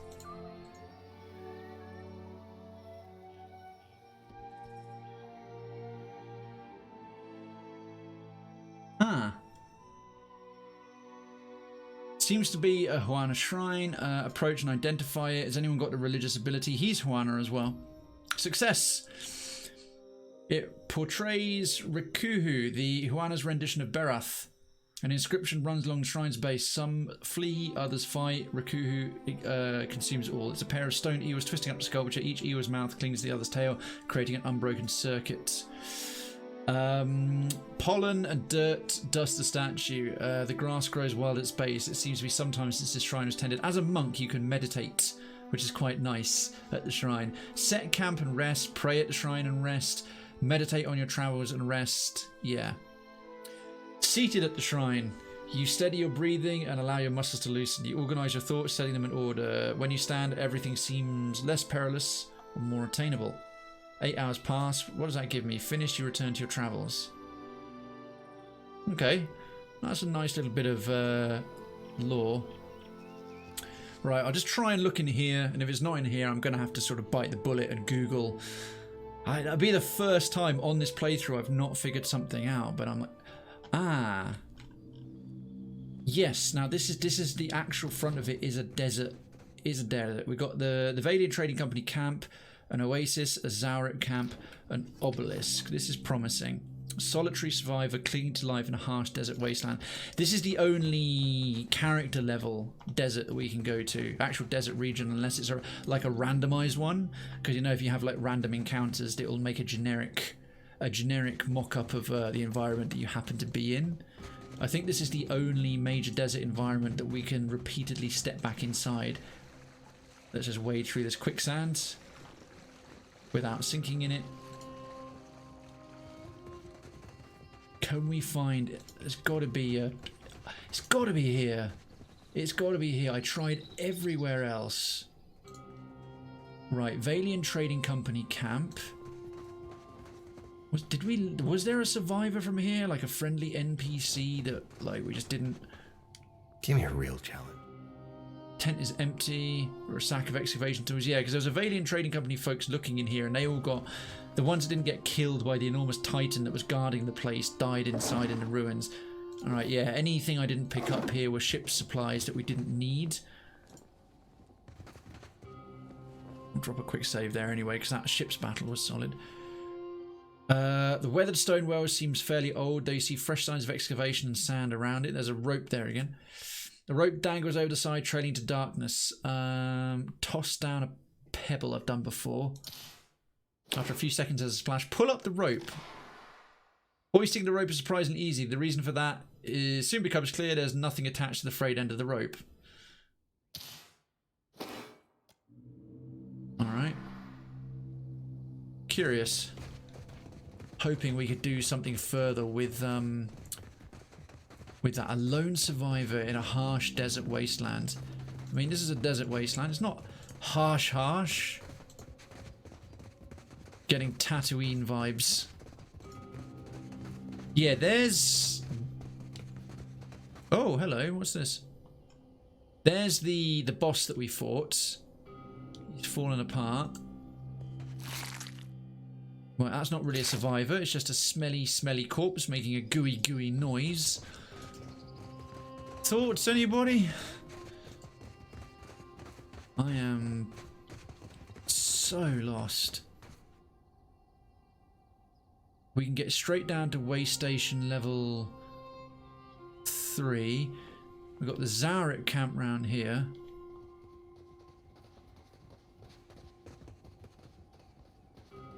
Lone survivor in a harsh desert wasteland. It's got to be a metaphor. There's something I'm not seeing. Right, there's some barrels. Found with a solitary survivor clinging to life in a harsh desert wasteland. So it's something that's alive. The tree! The tree! A solitary survivor clinging to life in a harsh desert wasteland. As it says oasis, and there's a big tree right there. That makes sense. That makes sense. Oh, Drazar was right there. Literally, you guessed it as right as I did. There's got to be, because there was no purpose to this. This thing here had nothing. It's got to be it. Uncut gem. Oh, tried every desert island until we got to this one at the end, and this is the only one with a actual desert environment you can go into. There's the solitary survivor. Didn't have to Google it. Drazar's on the level. Could be a plant, and it was. Sussed it out. No Googling here. The blind playthrough stays blind. Right, holy crap! With a bit of time left, we can actually go back to Kazawari and drop these things into the pool. Between how long I had to figure out where those last two were, and that battle on the ships, that was quite the wee while. But I said we would get some combat. Why can't I click? Why can't I click on the... Oh, did I not reboard the ship yet? Okay, right, so why can't I just click over here and have it do it automatically? That's really odd. What What the hell? You should be able to just click to a different part of the map and just go. Why is that not working of all things? That's completely stupid. Oh, that's very annoying. Penneth closes Google. Thank you. Why is it not letting me just click on a different point of the map and then it automatically sails? Because plagued ship. Yeah, no, I've wasted enough time. I've never got the right medical supplies to help them out anyway. Oh, now it is. See, that's what should happen. Maybe you can't do it from literally one side of the map to the other. It's too far for the game to realise, to autopilot it. It goes, nah, there's just too much potential risk in the way. You find 2 of your crew members playing a game in the hold. Alright, this is one of these random things. Orland said, maybe next time. Yeah. I'm just going to carry on there because it's just a little game you can play and it gives a little morale thing, but we're currently rocking 98 out of 100 morale. I think the crew is pretty much okay with my general captaincy. Although I'm going to bring up the ship quickly and see what... I've somehow gone up a rank. I thought I was already a max rank captain. Most of the rest of my crew on deck right now are as good as they can possibly get. Yeah, it's just these 3 left to get their master. But look at that. I got master deckhand, but these 3 are experts. Almost expert bosun. He's going to become a master bosun. So those will all be master. She's the best cannoneer. She's one of the best. She's one of the very few who can have 5 specialties, but she's got 3 cannoneer, 2 elsewhere. Master cannoneer, master cannoneer, master cannoneer, master helmsman. Big Mouth is the best surgeon in the game unless you're doing a second playthrough and you can get a master surgeon. We've got a master cook, master navigator, and then super amazing ultra epic captain, and all the best gear on this really epic boat. We are solid. Right, feel free to dock, thank you. Right, and not a second too soon, back at the Crucible. I get the feeling the Titan's Heart is going to involve summoning this, lads. It's going to involve summoning this, lads. Right, after all our trials and travails and travailing and travelling, our trials and tribulations, let's go and dunk a few more things into here. I'm gonna open up the older... Look at these quest items. So, what did we grab? Uncut gem. A literal diamond in the rough. This unworked gem glimmers from within with soul energy and feels even heavier than it looks. Nice. What was the other doodad we need? The Titan's Heart. Already read that one earlier. And yeah, we read the ear one earlier as well. Okay. Let's dunk these bad boys in and see what new battles open up. Oh! Oh! Finger of the Exiled Queen. That is an artifact that I discovered by accident. Oh, does that mean we've got another 3 of these potentially to do? Alright, well, we'll do the Fortune Teller's Ear. Task updated, Seeking Faces, okay. This, that was the Seeker, so... Shades of the Seeker, Brothers of Book and Branch, that was the one we got. The Last Stand of the Wadio brothers, the 2 brothers, each brilliant in their own. Okay, cool. This one, the Uncut Gem, is going to be the Slayer or the Survivor. I can't remember which. In Defense of the Written Word, so that was a Survivor. Surviving Faces hunt for the Uncut Gem.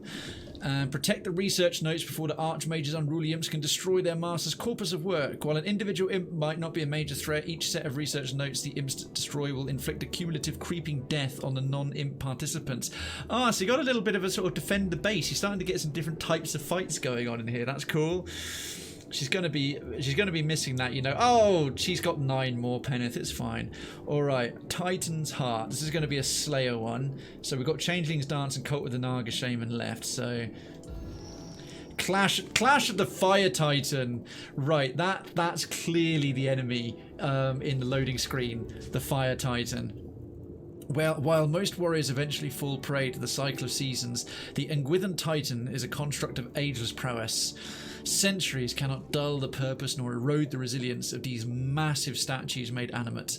This battle recalls an ill-fated expedition into Engwithan ruins and the brief, fiery altercation with the ancient city's timeless guardian that ended the explorers. Now this one, Finger of the Exiled Queen, was another survivor one. The Animancer's Folly Endurance Trial? Or was it Tenebrous Tenacity? Ready yourself for a foe that draws strength from its own defeat. Relive the demise of Jorian Do Aldrez, an ambitious chanter who, in her quest to summon and spar with increasingly formidable opponents, invoked a host of sparring partners far tougher than she expected. And this, I don't know if we unlock this one instead. The Animancer's Folly as an endurance trial. Relive the final moments of one Animancer's disastrously successful experiment.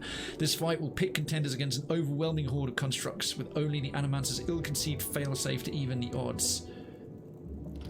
Alright, well, we've done all of those and completed a load of those quests. Look at that. The surviving face, seeking faces thingy for those tricks. He probably doesn't have any more for us unless we beat a few more fights, but I'm imagining that Queen's Finger is going to be one of the next ones he sends us out for. We've already done it. Welcome back.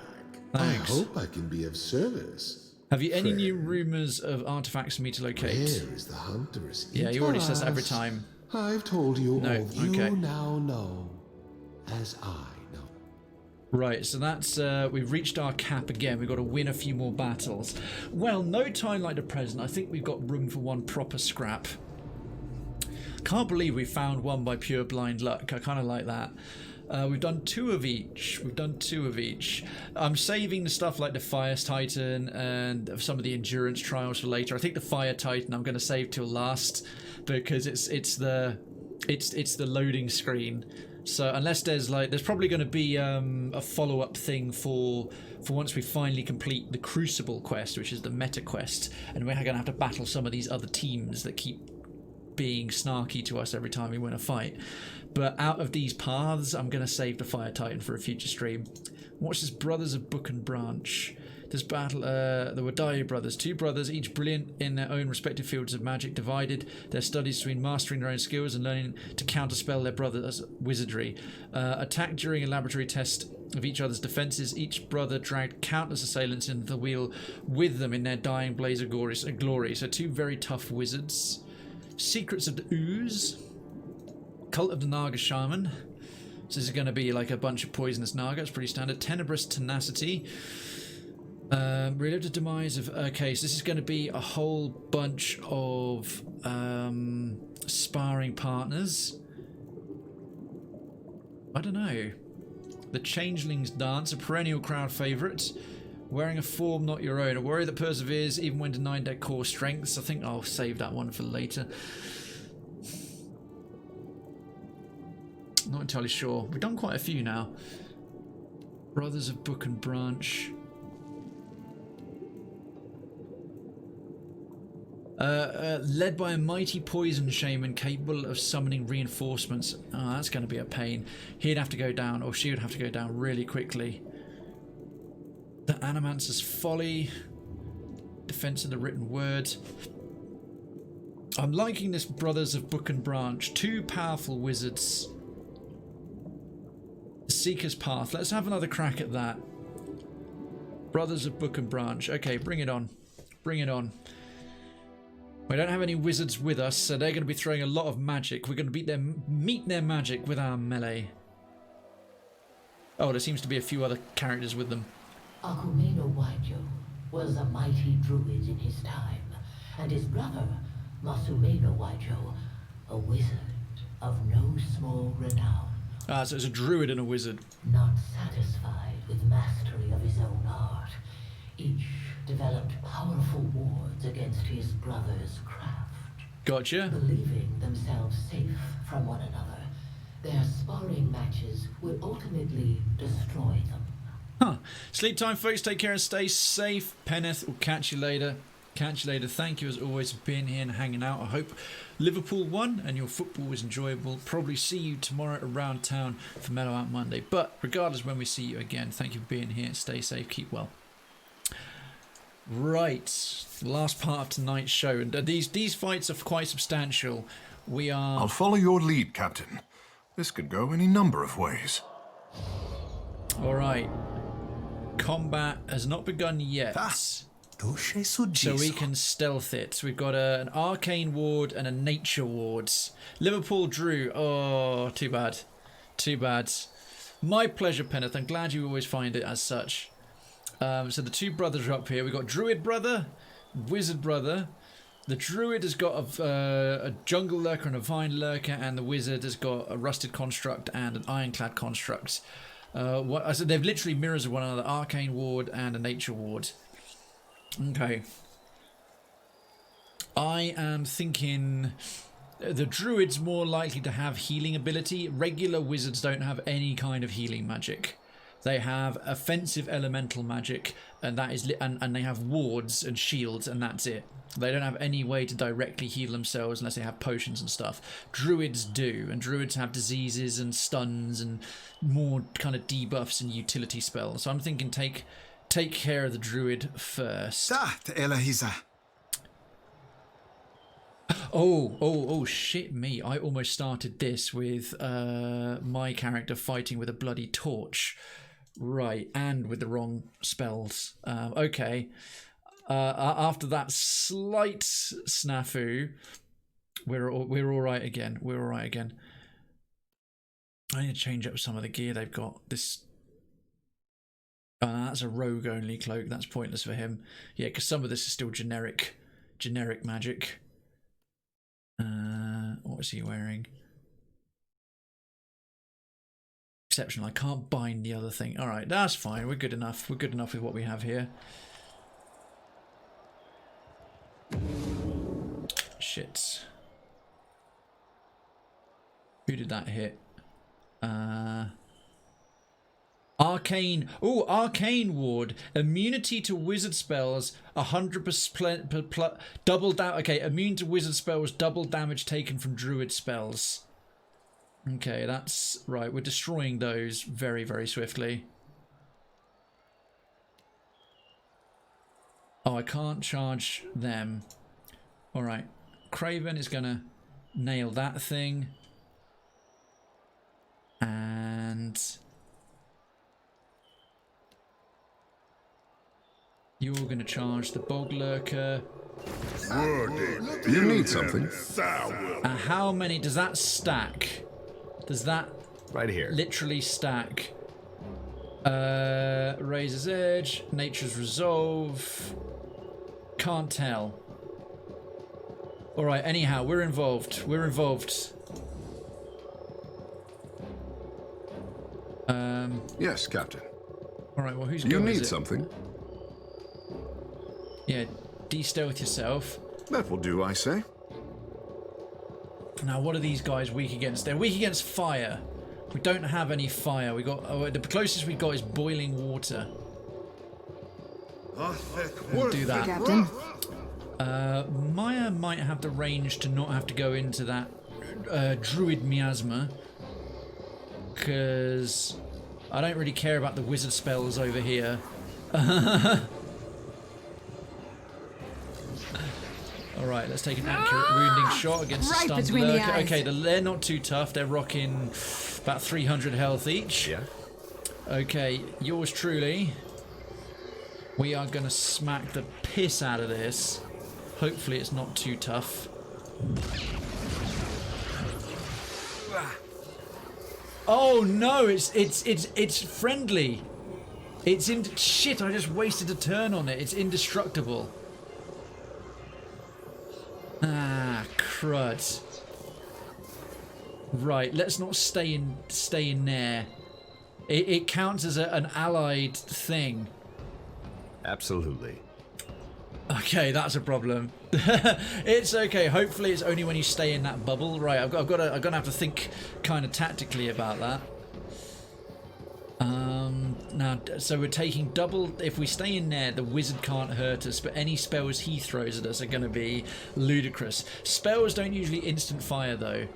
And, oh, he's immune to interrupts. Oh, shit. Yes, okay, right. So we can't nerf them by interrupting their abilities. Both of them are immune to interrupts.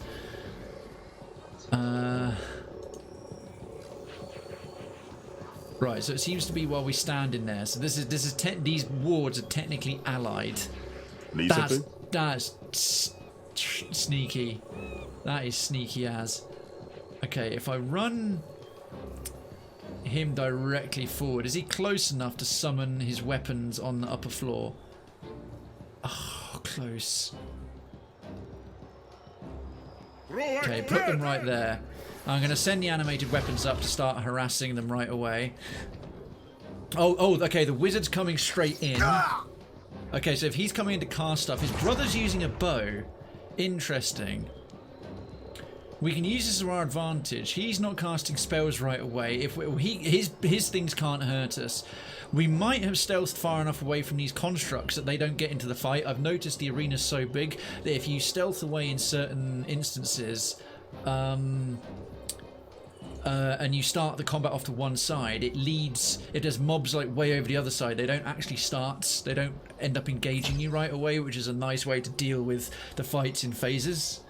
So it's manipulating the mechanics slightly, but well, any advantage you can get, because some of these fights are really solid, right? He's a bit weaker against slash and water.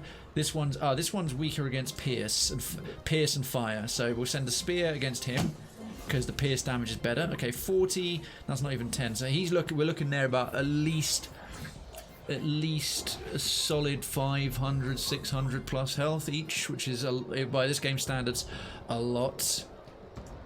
Okay, and then this one's weak against slash damage, so the sword is a good bet for him. Okay, Rekka, our barbarian brute, is going to stay in there and just keep bopping this thing on the head. So going to give him his blood frenzy and his fighter pool, tactical barrage, vigorous defense, and then back from the barbarian abilities, a barbaric blow. Tahoyuki. That was actually pretty good. Get those lurkers down early. Get their basic mobs. How did that lightning hurt us so badly when we're inside the bubble? Oh, okay. If it can hurt someone, if it can get to someone outside the bubble, it can get someone inside as well. And note, those animated constructs are involved as well. Blue, Krayven, I wanted to wish you a wonderful rest of your stream, a good evening, as well as for chat. I'm going to lay down. I think the heat has gone to me today. Fair play to you.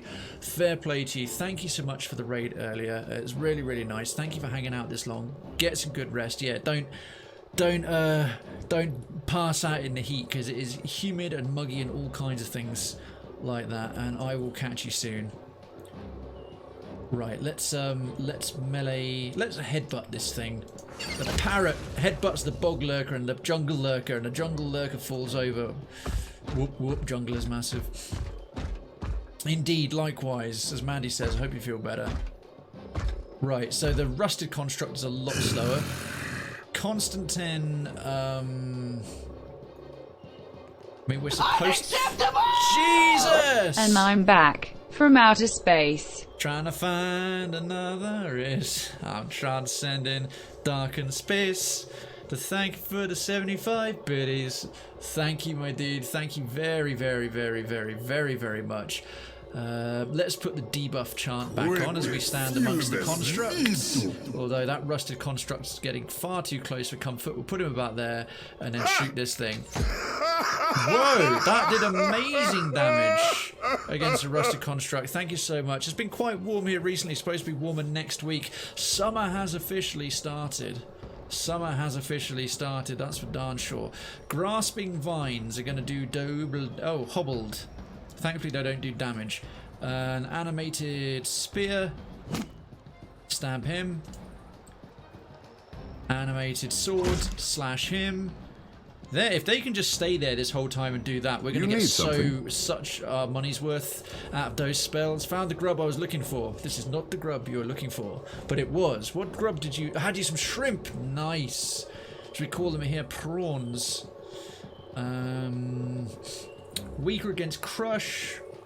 Weakest against slash. So the animats are weakest against crush damage. Might be a good opportunity to throw down a lashing vine right there. We've got this druid ward going on, so why not use cool druid abilities? Hey there. Right, myself is now all got the wounds up and the blows and the buffs and the triple ones I like, so... How do you like that? We might hit the brothers as well, bam. Alright, there goes a couple of them. Did some damage to one brother, did some damage to the other brother, and back down here. There goes one construct. That lurker is nearly down. Okay. If they summon other, they might summon other constructs. They might summon other constructs, but if this is it and then it's just fighting, then this is going to be over before it starts. These animated weapons have been amazing because they're completely distracted. Right, one of them's doing a wave, but they're now throwing all their big powerful spells at some temporarily animated weapons while my actual tough but vulnerable party is just laying waste to their minions down here. Shrimp is your favourite. Prawns are your favourite. How do you like them? Like king prawns, do you like them cooked? Do you like them breaded? Do you like them in a salads? I'm very partial to a prawn myself, a shrimp. Delightful, delightful. One of my favourite starters as well. I do enjoy, if you get fish pie, having it with prawns, cod, salmon, and like with a cooked potato topping. Oh, that's home cooked food right there. Okay, all those buffs are still up, so happily maybe straight up damage will do the job. His direct damage is not so hot. Pierce damage with the bows. So we've got an animated bow here, does pierce damage. We'll put up against the wizard. He's weaker to pierce. Solid. So we've got about 18-90 damage per round coming in from just these two animated weapons. Maya, our hunter, let's throw her in the bubble. The view from the bubble. She got a mark for the hunt up on the jungle lurker who's near death, so she can spend a point of her hunter's thing, which is talent pool, which is called bond. Accurate wounding shot against a jungle lurker. Oh, so close. It was a crit with bonus 10 damage. Crit of 50. The damn thing is a pixel away from death. Okay, that's cool. The brothers can hurt one another. That huge crushing wave stunned and hit his brother as well as my two animated weapons. That's a shame because that means we're losing a turn with two very decent powerful weapons, but it's also taking out the wizard brother for a turn as well, which is excellent. Crushing damage against the iron construct from our summoned vine here, and the construct is weak against crush, so that was okay. Unfortunately, both of those hits grazed. The jungle lurker took 10 damage just due to proximity and died where he lay on the floor. One of my favourites I cooked with marinated shrimp. Oh mate, that sounds spectacular. While we're here, I might actually just walk up to a couple of others and do a quick, gonna have Takehu, my druid, do a quick nature's balm. Because it will last for a turn or two, so we've got some automatic healing going on at least one of our squishier members, this being Constantine the Chanter, ready to go. Yeah, the Ironclad's the construct's going to go down fairly shortly. Our animated bow was at range, so it can take another shot at Masuma Wadeo. He's down to 75% of his health, probably the one we should target first. Or maybe I should stick with my plan to deal with the druid, because the druid, like I said, has got the healing bonuses. We've got Krayven has got enough wounds to do another Whispers on the Wind, and he has his 3 primary monk buffs up that I like. These being the Swift Flurry for the additional hits, the Enduring Dance for the accuracy and wounds bonus, and the Thunderous Blows are giving him the Tenacious Inspiration. So Whispers on the Wind will hit him once. You don't see every day. Holy fuck nuts, we just did shocking damage. Right, brother number 1 down to 40%, brother number 2 rocking at 55%, and Krayven, my namesake fire monk, is about to lay the smack down on all of them. And Darken's marinated his prawns in garlic, low sodium soy sauce and honey. That is legit. Gonna send Ishii over this way. Simply we just want the construct down sooner. Again, I'll be surprised if they summon any more. That was a pathetic amount of damage. Again, the stun is wearing off of our animated weapons. It's wearing off of him as well. If a character or an enemy is stunned or paralyzed, they lose a whole turn. If they're just knocked down and made prone, they usually still get to attack in the same turn. That was a bit better. Critted for 31 damage against the Iron Construct. The jungle is reclaiming the metal. While they're still fighting those for a turn, send Reke in against this construct. It's quite strong against his pierce and slash damage, but we'll try our best. He's still got his fighter and barbarian buffs up. Let's try for a barbaric blow. Not that great. Need something? Yeah, constant tentacle. Ow! Disengagement hit. Okay. Ha! Smart, sir. He did surprisingly well. His bow seems to be hitting really well against an ironclad construct that is weak. Not weak against pierce damage. Darkened stats sounds so good. Now I want I want marinated prawns on a chicken burger. Teepers came in with his no, sorry, his Abs came in with his chicken burgers. Your prawns on Abs's burgers, and I'll be a happy Cray. Okay. All right. So the druid's just gone into his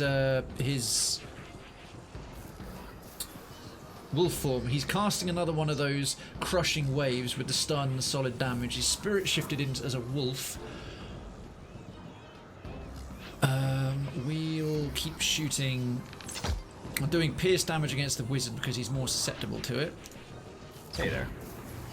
Okay, yours truly.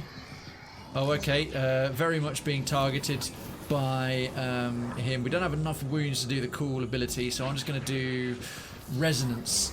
This guy's got 12 stacks of resonance, so I am going to... let me just describe what resonance is. The monk's strikes generate a sympathetic resonance between monk and their target. Successive strikes increase the intensity of the resonance. At a time of the monk's choosing, the monk can trigger each resonance to inflict devastating raw damage to anyone currently carrying them. Wham. Show him how it's done. Solid. Right, well I'm going to make sure his brother's in between me and that crushing wave he's about to cast. Oh damn, I should have got behind him, made him fire it over this way so it didn't hit my animated weapons, but they can take the damage. Maybe I still can. Maybe I still can. Yes! Good. It might still hit the sword, but the spear might be okay.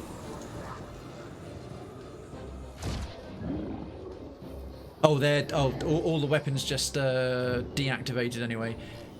Ishi, have you got what it takes? Man, that construct's standing up to a lot of punishment. That's the sword, isn't it? Well, there he goes. We'll move it over here, but it's as soon as I hit enter, and that sword... Yes, Captain. It's faded out. I don't want to get too much in the way of the that crushing wave that's about to come in. Think down here is fine. With Takehu, just going to keep him down the stairs so the wave doesn't crush him as well. Shrimp / prawns taste good and are usually quick to cook, but since I don't have raw shrimp to cook, I had to bake some frozen breaded shrimp. Hey, nothing wrong with that. Still good, just not as good as the marinated shrimp or nearly as fast. Yeah, you're right there, but they are indeed delicious. Entropy. Oh, just out of range for that. How much movement's he got left? Now, how strong are they against crush damage? About standard armor against crush. I'm going to use his high-level entropy spell to increase the chance of crits to critical hits to have a synergy with this super amazing monk ability.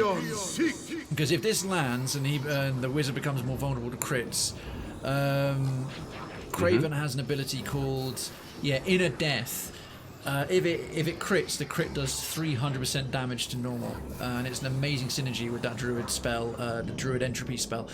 Right, the vine should surely finish this construct off. There it goes, excellent. Right, the vine will be of no more use, but we're going to run out the way of these wards and deal with these guys. Now, he should have enough points available. This is Rekka, our brute, barbarian, and fighter, multi-class. They're both immune to interrupts, so we're going to charge. Damn it! It says they're immune to interrupts, but they're not immune to being stunned. That's, Happily! That's surprising to me, actually, because stuns always manage to interrupt stuff. Okay, Constantine. Have him leap to there. Bam! And they're both dazed. Going to pull him back a little way so he doesn't get caught in the backwash of that crushing wave. And she won't be able to shoot upwards from that platform, so Maya has got lots of her points left. Marked for the hunt on the druids, and then double shot. You see that, Ishi? Because her shots now affect targets next to her. Yeah, we're going to get through these guys in no time. Can never go wrong with a barbarian. True, although I personally prefer the fighters in this one, Drazar. The fighter works, to my mind, a lot better as an actual tank, locking enemies down. Only by the mechanics of this game. I'm not casting aspersions on barbarians in as sort of melee types in other high fantasy settings. But yeah, the fighter's a genuinely good tank. He's all built for endurance and protecting and holding stuff back. I mean, the paladin really is like a priest in armor. They can melee and they can do resurrections and special abjurations and banish ghosts. Very pure paladin. The barbarian is much more a melee DPSer. He's a pure melee DPSer. Is what he's all about. Paulie McCoy, how dare you? I'm so sorry, casting aspersions. And good evening, happy Sunday, Paulie. If you've been lurking already, thank you so much for that. And regardless, thank you for popping by and saying hi in the chat. We've got a hunt in the chat, speaking of which, folks.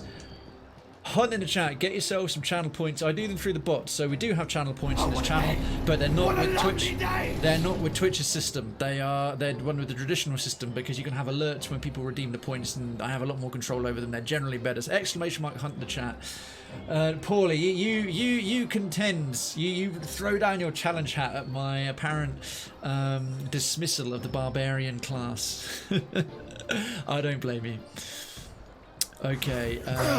Oh, yeah, they've got some powerful spells up, but we're not getting that druid buff debuff thing anymore. We don't need their silly wards. I have a feeling that this fight would have been a lot harder if we didn't have animated weapons kiting them and distracting them over here, because this has been an absolute cakewalk. Alright, my guy's still got enough wounds. I'm not going to put up thunderous blows, but I am going to put up swift blurry during dance. Something here that works. We did the resonance. This might finish them off, actually, because there are two of them. All the attacks are going to bounce between the two. The damage, when all else fails, the best melee DPS class in Pillars are monks. Barbarians just sit down because monks can do this. Try this. We're against two characters. This is so OP. That wasn't even the full range of his attacks. That was ridiculous. That was crazy.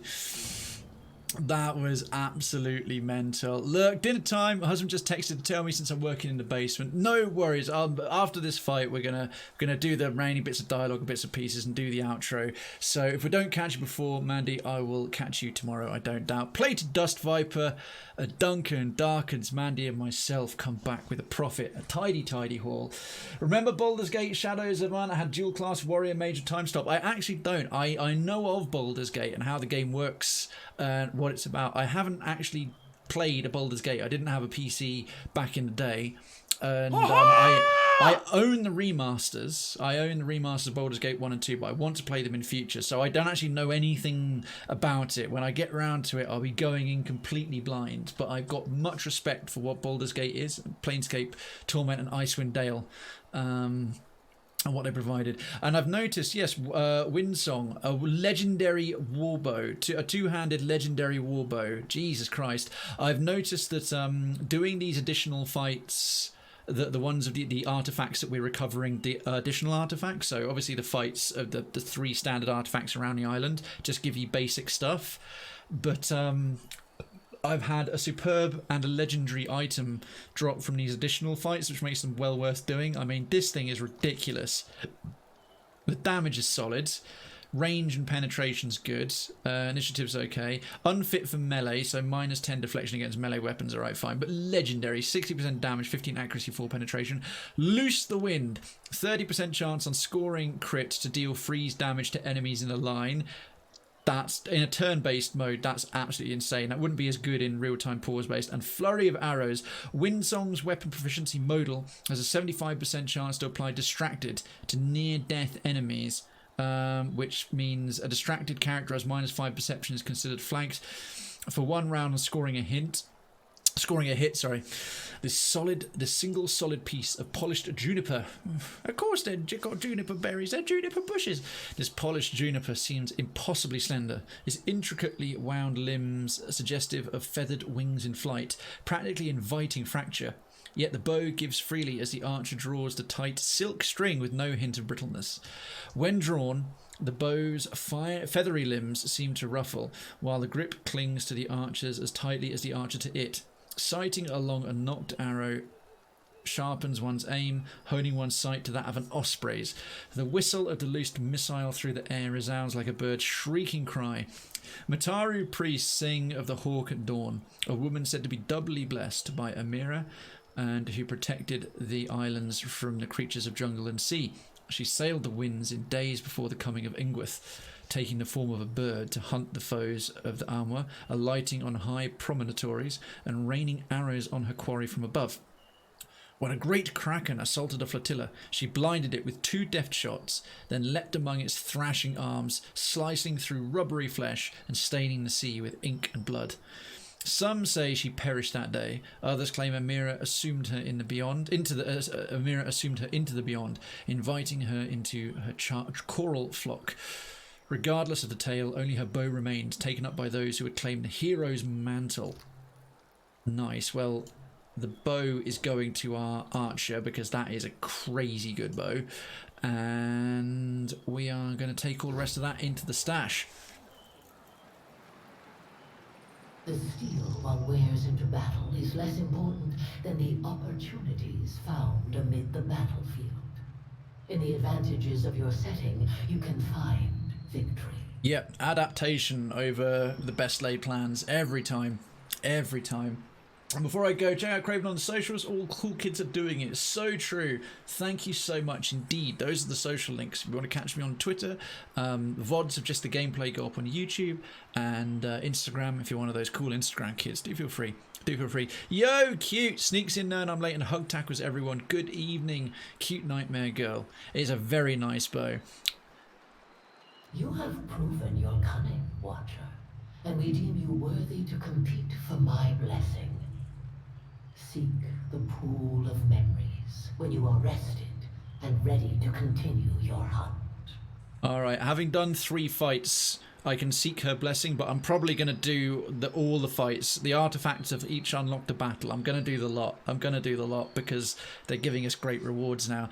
Paulie McCoy says they put a cap on XP, so used a crack to have unlimited XP. Went level 27, 26 warrior mage on both tanks. Healers were warrior cleric and a thief for good luck. Jesus Christ. And cute, how are you, go? And indeed, hug tackling everyone. Hug tackling everyone. Thank you. Thank you, Mr. Q. I hope you've had a good weekend, Q. It's nice to see you. Your week's been going well. You've had a nice Father's Day. Assuming your father's around, you get on with him, etc. Oh, look at this. We've beaten another group of enemies, so here comes another random party of plebs. Oh, no, they're the same. The Quiet Five. You find yourself again facing the efficient, coordinated movements of the Quiet Five. All right, so there's only a handful of teams at this stage of the tournaments. We're having an additional tete-a-tete with them. Most of the teams are dicks. The encounter we had with the current reigning champions when it turned out that we'd defeated more dragons than they had was hilarious last week. You may be the challenger, but we are the chosen. Expect no easy victory today, Watcher of Cadnua, and no mercy. Option 1, bow to them. May the best kith win. 2, I offer none in return. 3, for the quiet type, you sure do talk a lot. Now, first interactions we've had with all of the teams, they've always been arrogant, swaggering, we're the best, we're the hardest. And I've had the rare opportunity to be snarky to them. I don't play my character in character, but I play my character quite consistently and truly, and I explain his thought process. And he's normally quite benevolent, decent, pragmatic, insightful. I've made him more nuanced in this second game to show his evolution as a person than the sort of real goody two shoes he was in the first game. So these ones, we are trading. Expect no easy victory. She's not being obnoxious. She's being a bit more straightforward now. I'm not going to bow and say the Meskith win, and I'll just say, well, I offer none in return. Nor would we expect you to. I think that was the right answer. Not being too sarcastic anymore. Not sort of just being overly polite, but yeah, she kind of respects that. Let us not keep the public waiting. They do so love their sport. I do hope that the three... I do hope that the... I'm just going to check that I haven't ruled myself out of those remaining fights, because I went and gathered all those artifacts. I still want to do the other Seeker battles. I expect that we've now unlocked the path of the Seeker and we can go and fight that team, but I don't want to do that right away. I want to do the other fights that those artifact hunts have gone and gotten for us. Your daughter got you a t-shirt, Drizal. That's really nice. What kind of t-shirt? And hoi, I'm fine. Well, I got very distracted most of the day. I don't celebrate Father's Day since it's not my dad's thing. Plus, I'm sorry, I'd rather not say it. Fair enough. I totally respect. I haven't gone into it, but I don't really mark it anymore. Last couple of my Kraydad passed away a couple of years ago. We had a bit of a mixed relationship. So anyway, like yourself, I won't get into why, but I empathise to an extent. I'm getting new shoes on Wednesday though. Nice one, nice one. Well, yes, and I've just sort of explained my thing. My weekend's been nice. I've been mainly doing work stuff because I've got an interview coming up on Wednesday, which I covered sort of in the warm-up. So if you want to watch the VOD for that, yeah, you're more than welcome to. But I just want to see in the pool of memories if the... Yeah, here we are. So now we've done these three. So the Contest of the Seeker has appeared. But we've still got Secrets of the Ooze and Shades of the Seeker. These might drop additional rewards. But once we do the contests, so once we beat a third fight in the Beast as a Slayer and the Survivor stand, Contest of the Slayer and Contest as a Survivor will pop up. Off stream and on stream, I'm going to do these remaining fights. So I think some of the ones I think are just less interesting. I will do. I'm definitely going to save Clash of the Fire Titan for on stream because it's the enemy that's clearly in the loading screen artwork for this DLC's loading screen, and I want to sort of share that with you folks. I just want to read what the Contest of the Seeker says, but yeah, okay, we're not ruled out of the other fights now that that's available. It's just available as a second fight, and we can move the overall DLC story forward when we choose, which is good. So the Quiet Five are not known for mincing words or using any words for that matter. This group of ciphers, so it's 5 ciphers. That's going to be insane because all of them are going to be trying to do mind control and telekinetic abilities and strip our abilities away and domination and stuff like that. This group of ciphers lives and trains year-round as a single unit, and their bond of silent communication enables them to fight as a cohesive, coordinated threat. Should you qualify for all 3 contests, yeah, here we are, Seeker, Slayer, and Survivor, you may only participate in one, right? So we eventually have to pick a path. But there's going to be more artifacts to go and find. There's no way the Survivor gets up to 6 fights and the other 2 get 5. All right. A few years back, and our relationship was strained. Enigma, yeah. So you get sort of where I'm coming from.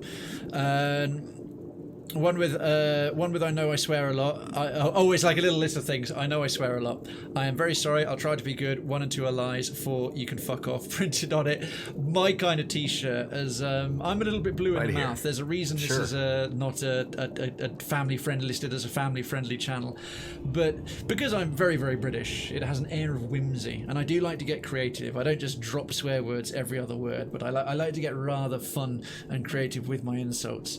But we're going to drop a quick save there, and we're going to drop a proper save in there, because that fight was nice and quick. That Brothers of Thingy and Branch, or Branch and Wood, or whatever you want to call it, whatever it was called, was nice and short, surprisingly short and straightforward for a special event. Sometimes these fights can last an hour or more on turn-based mode.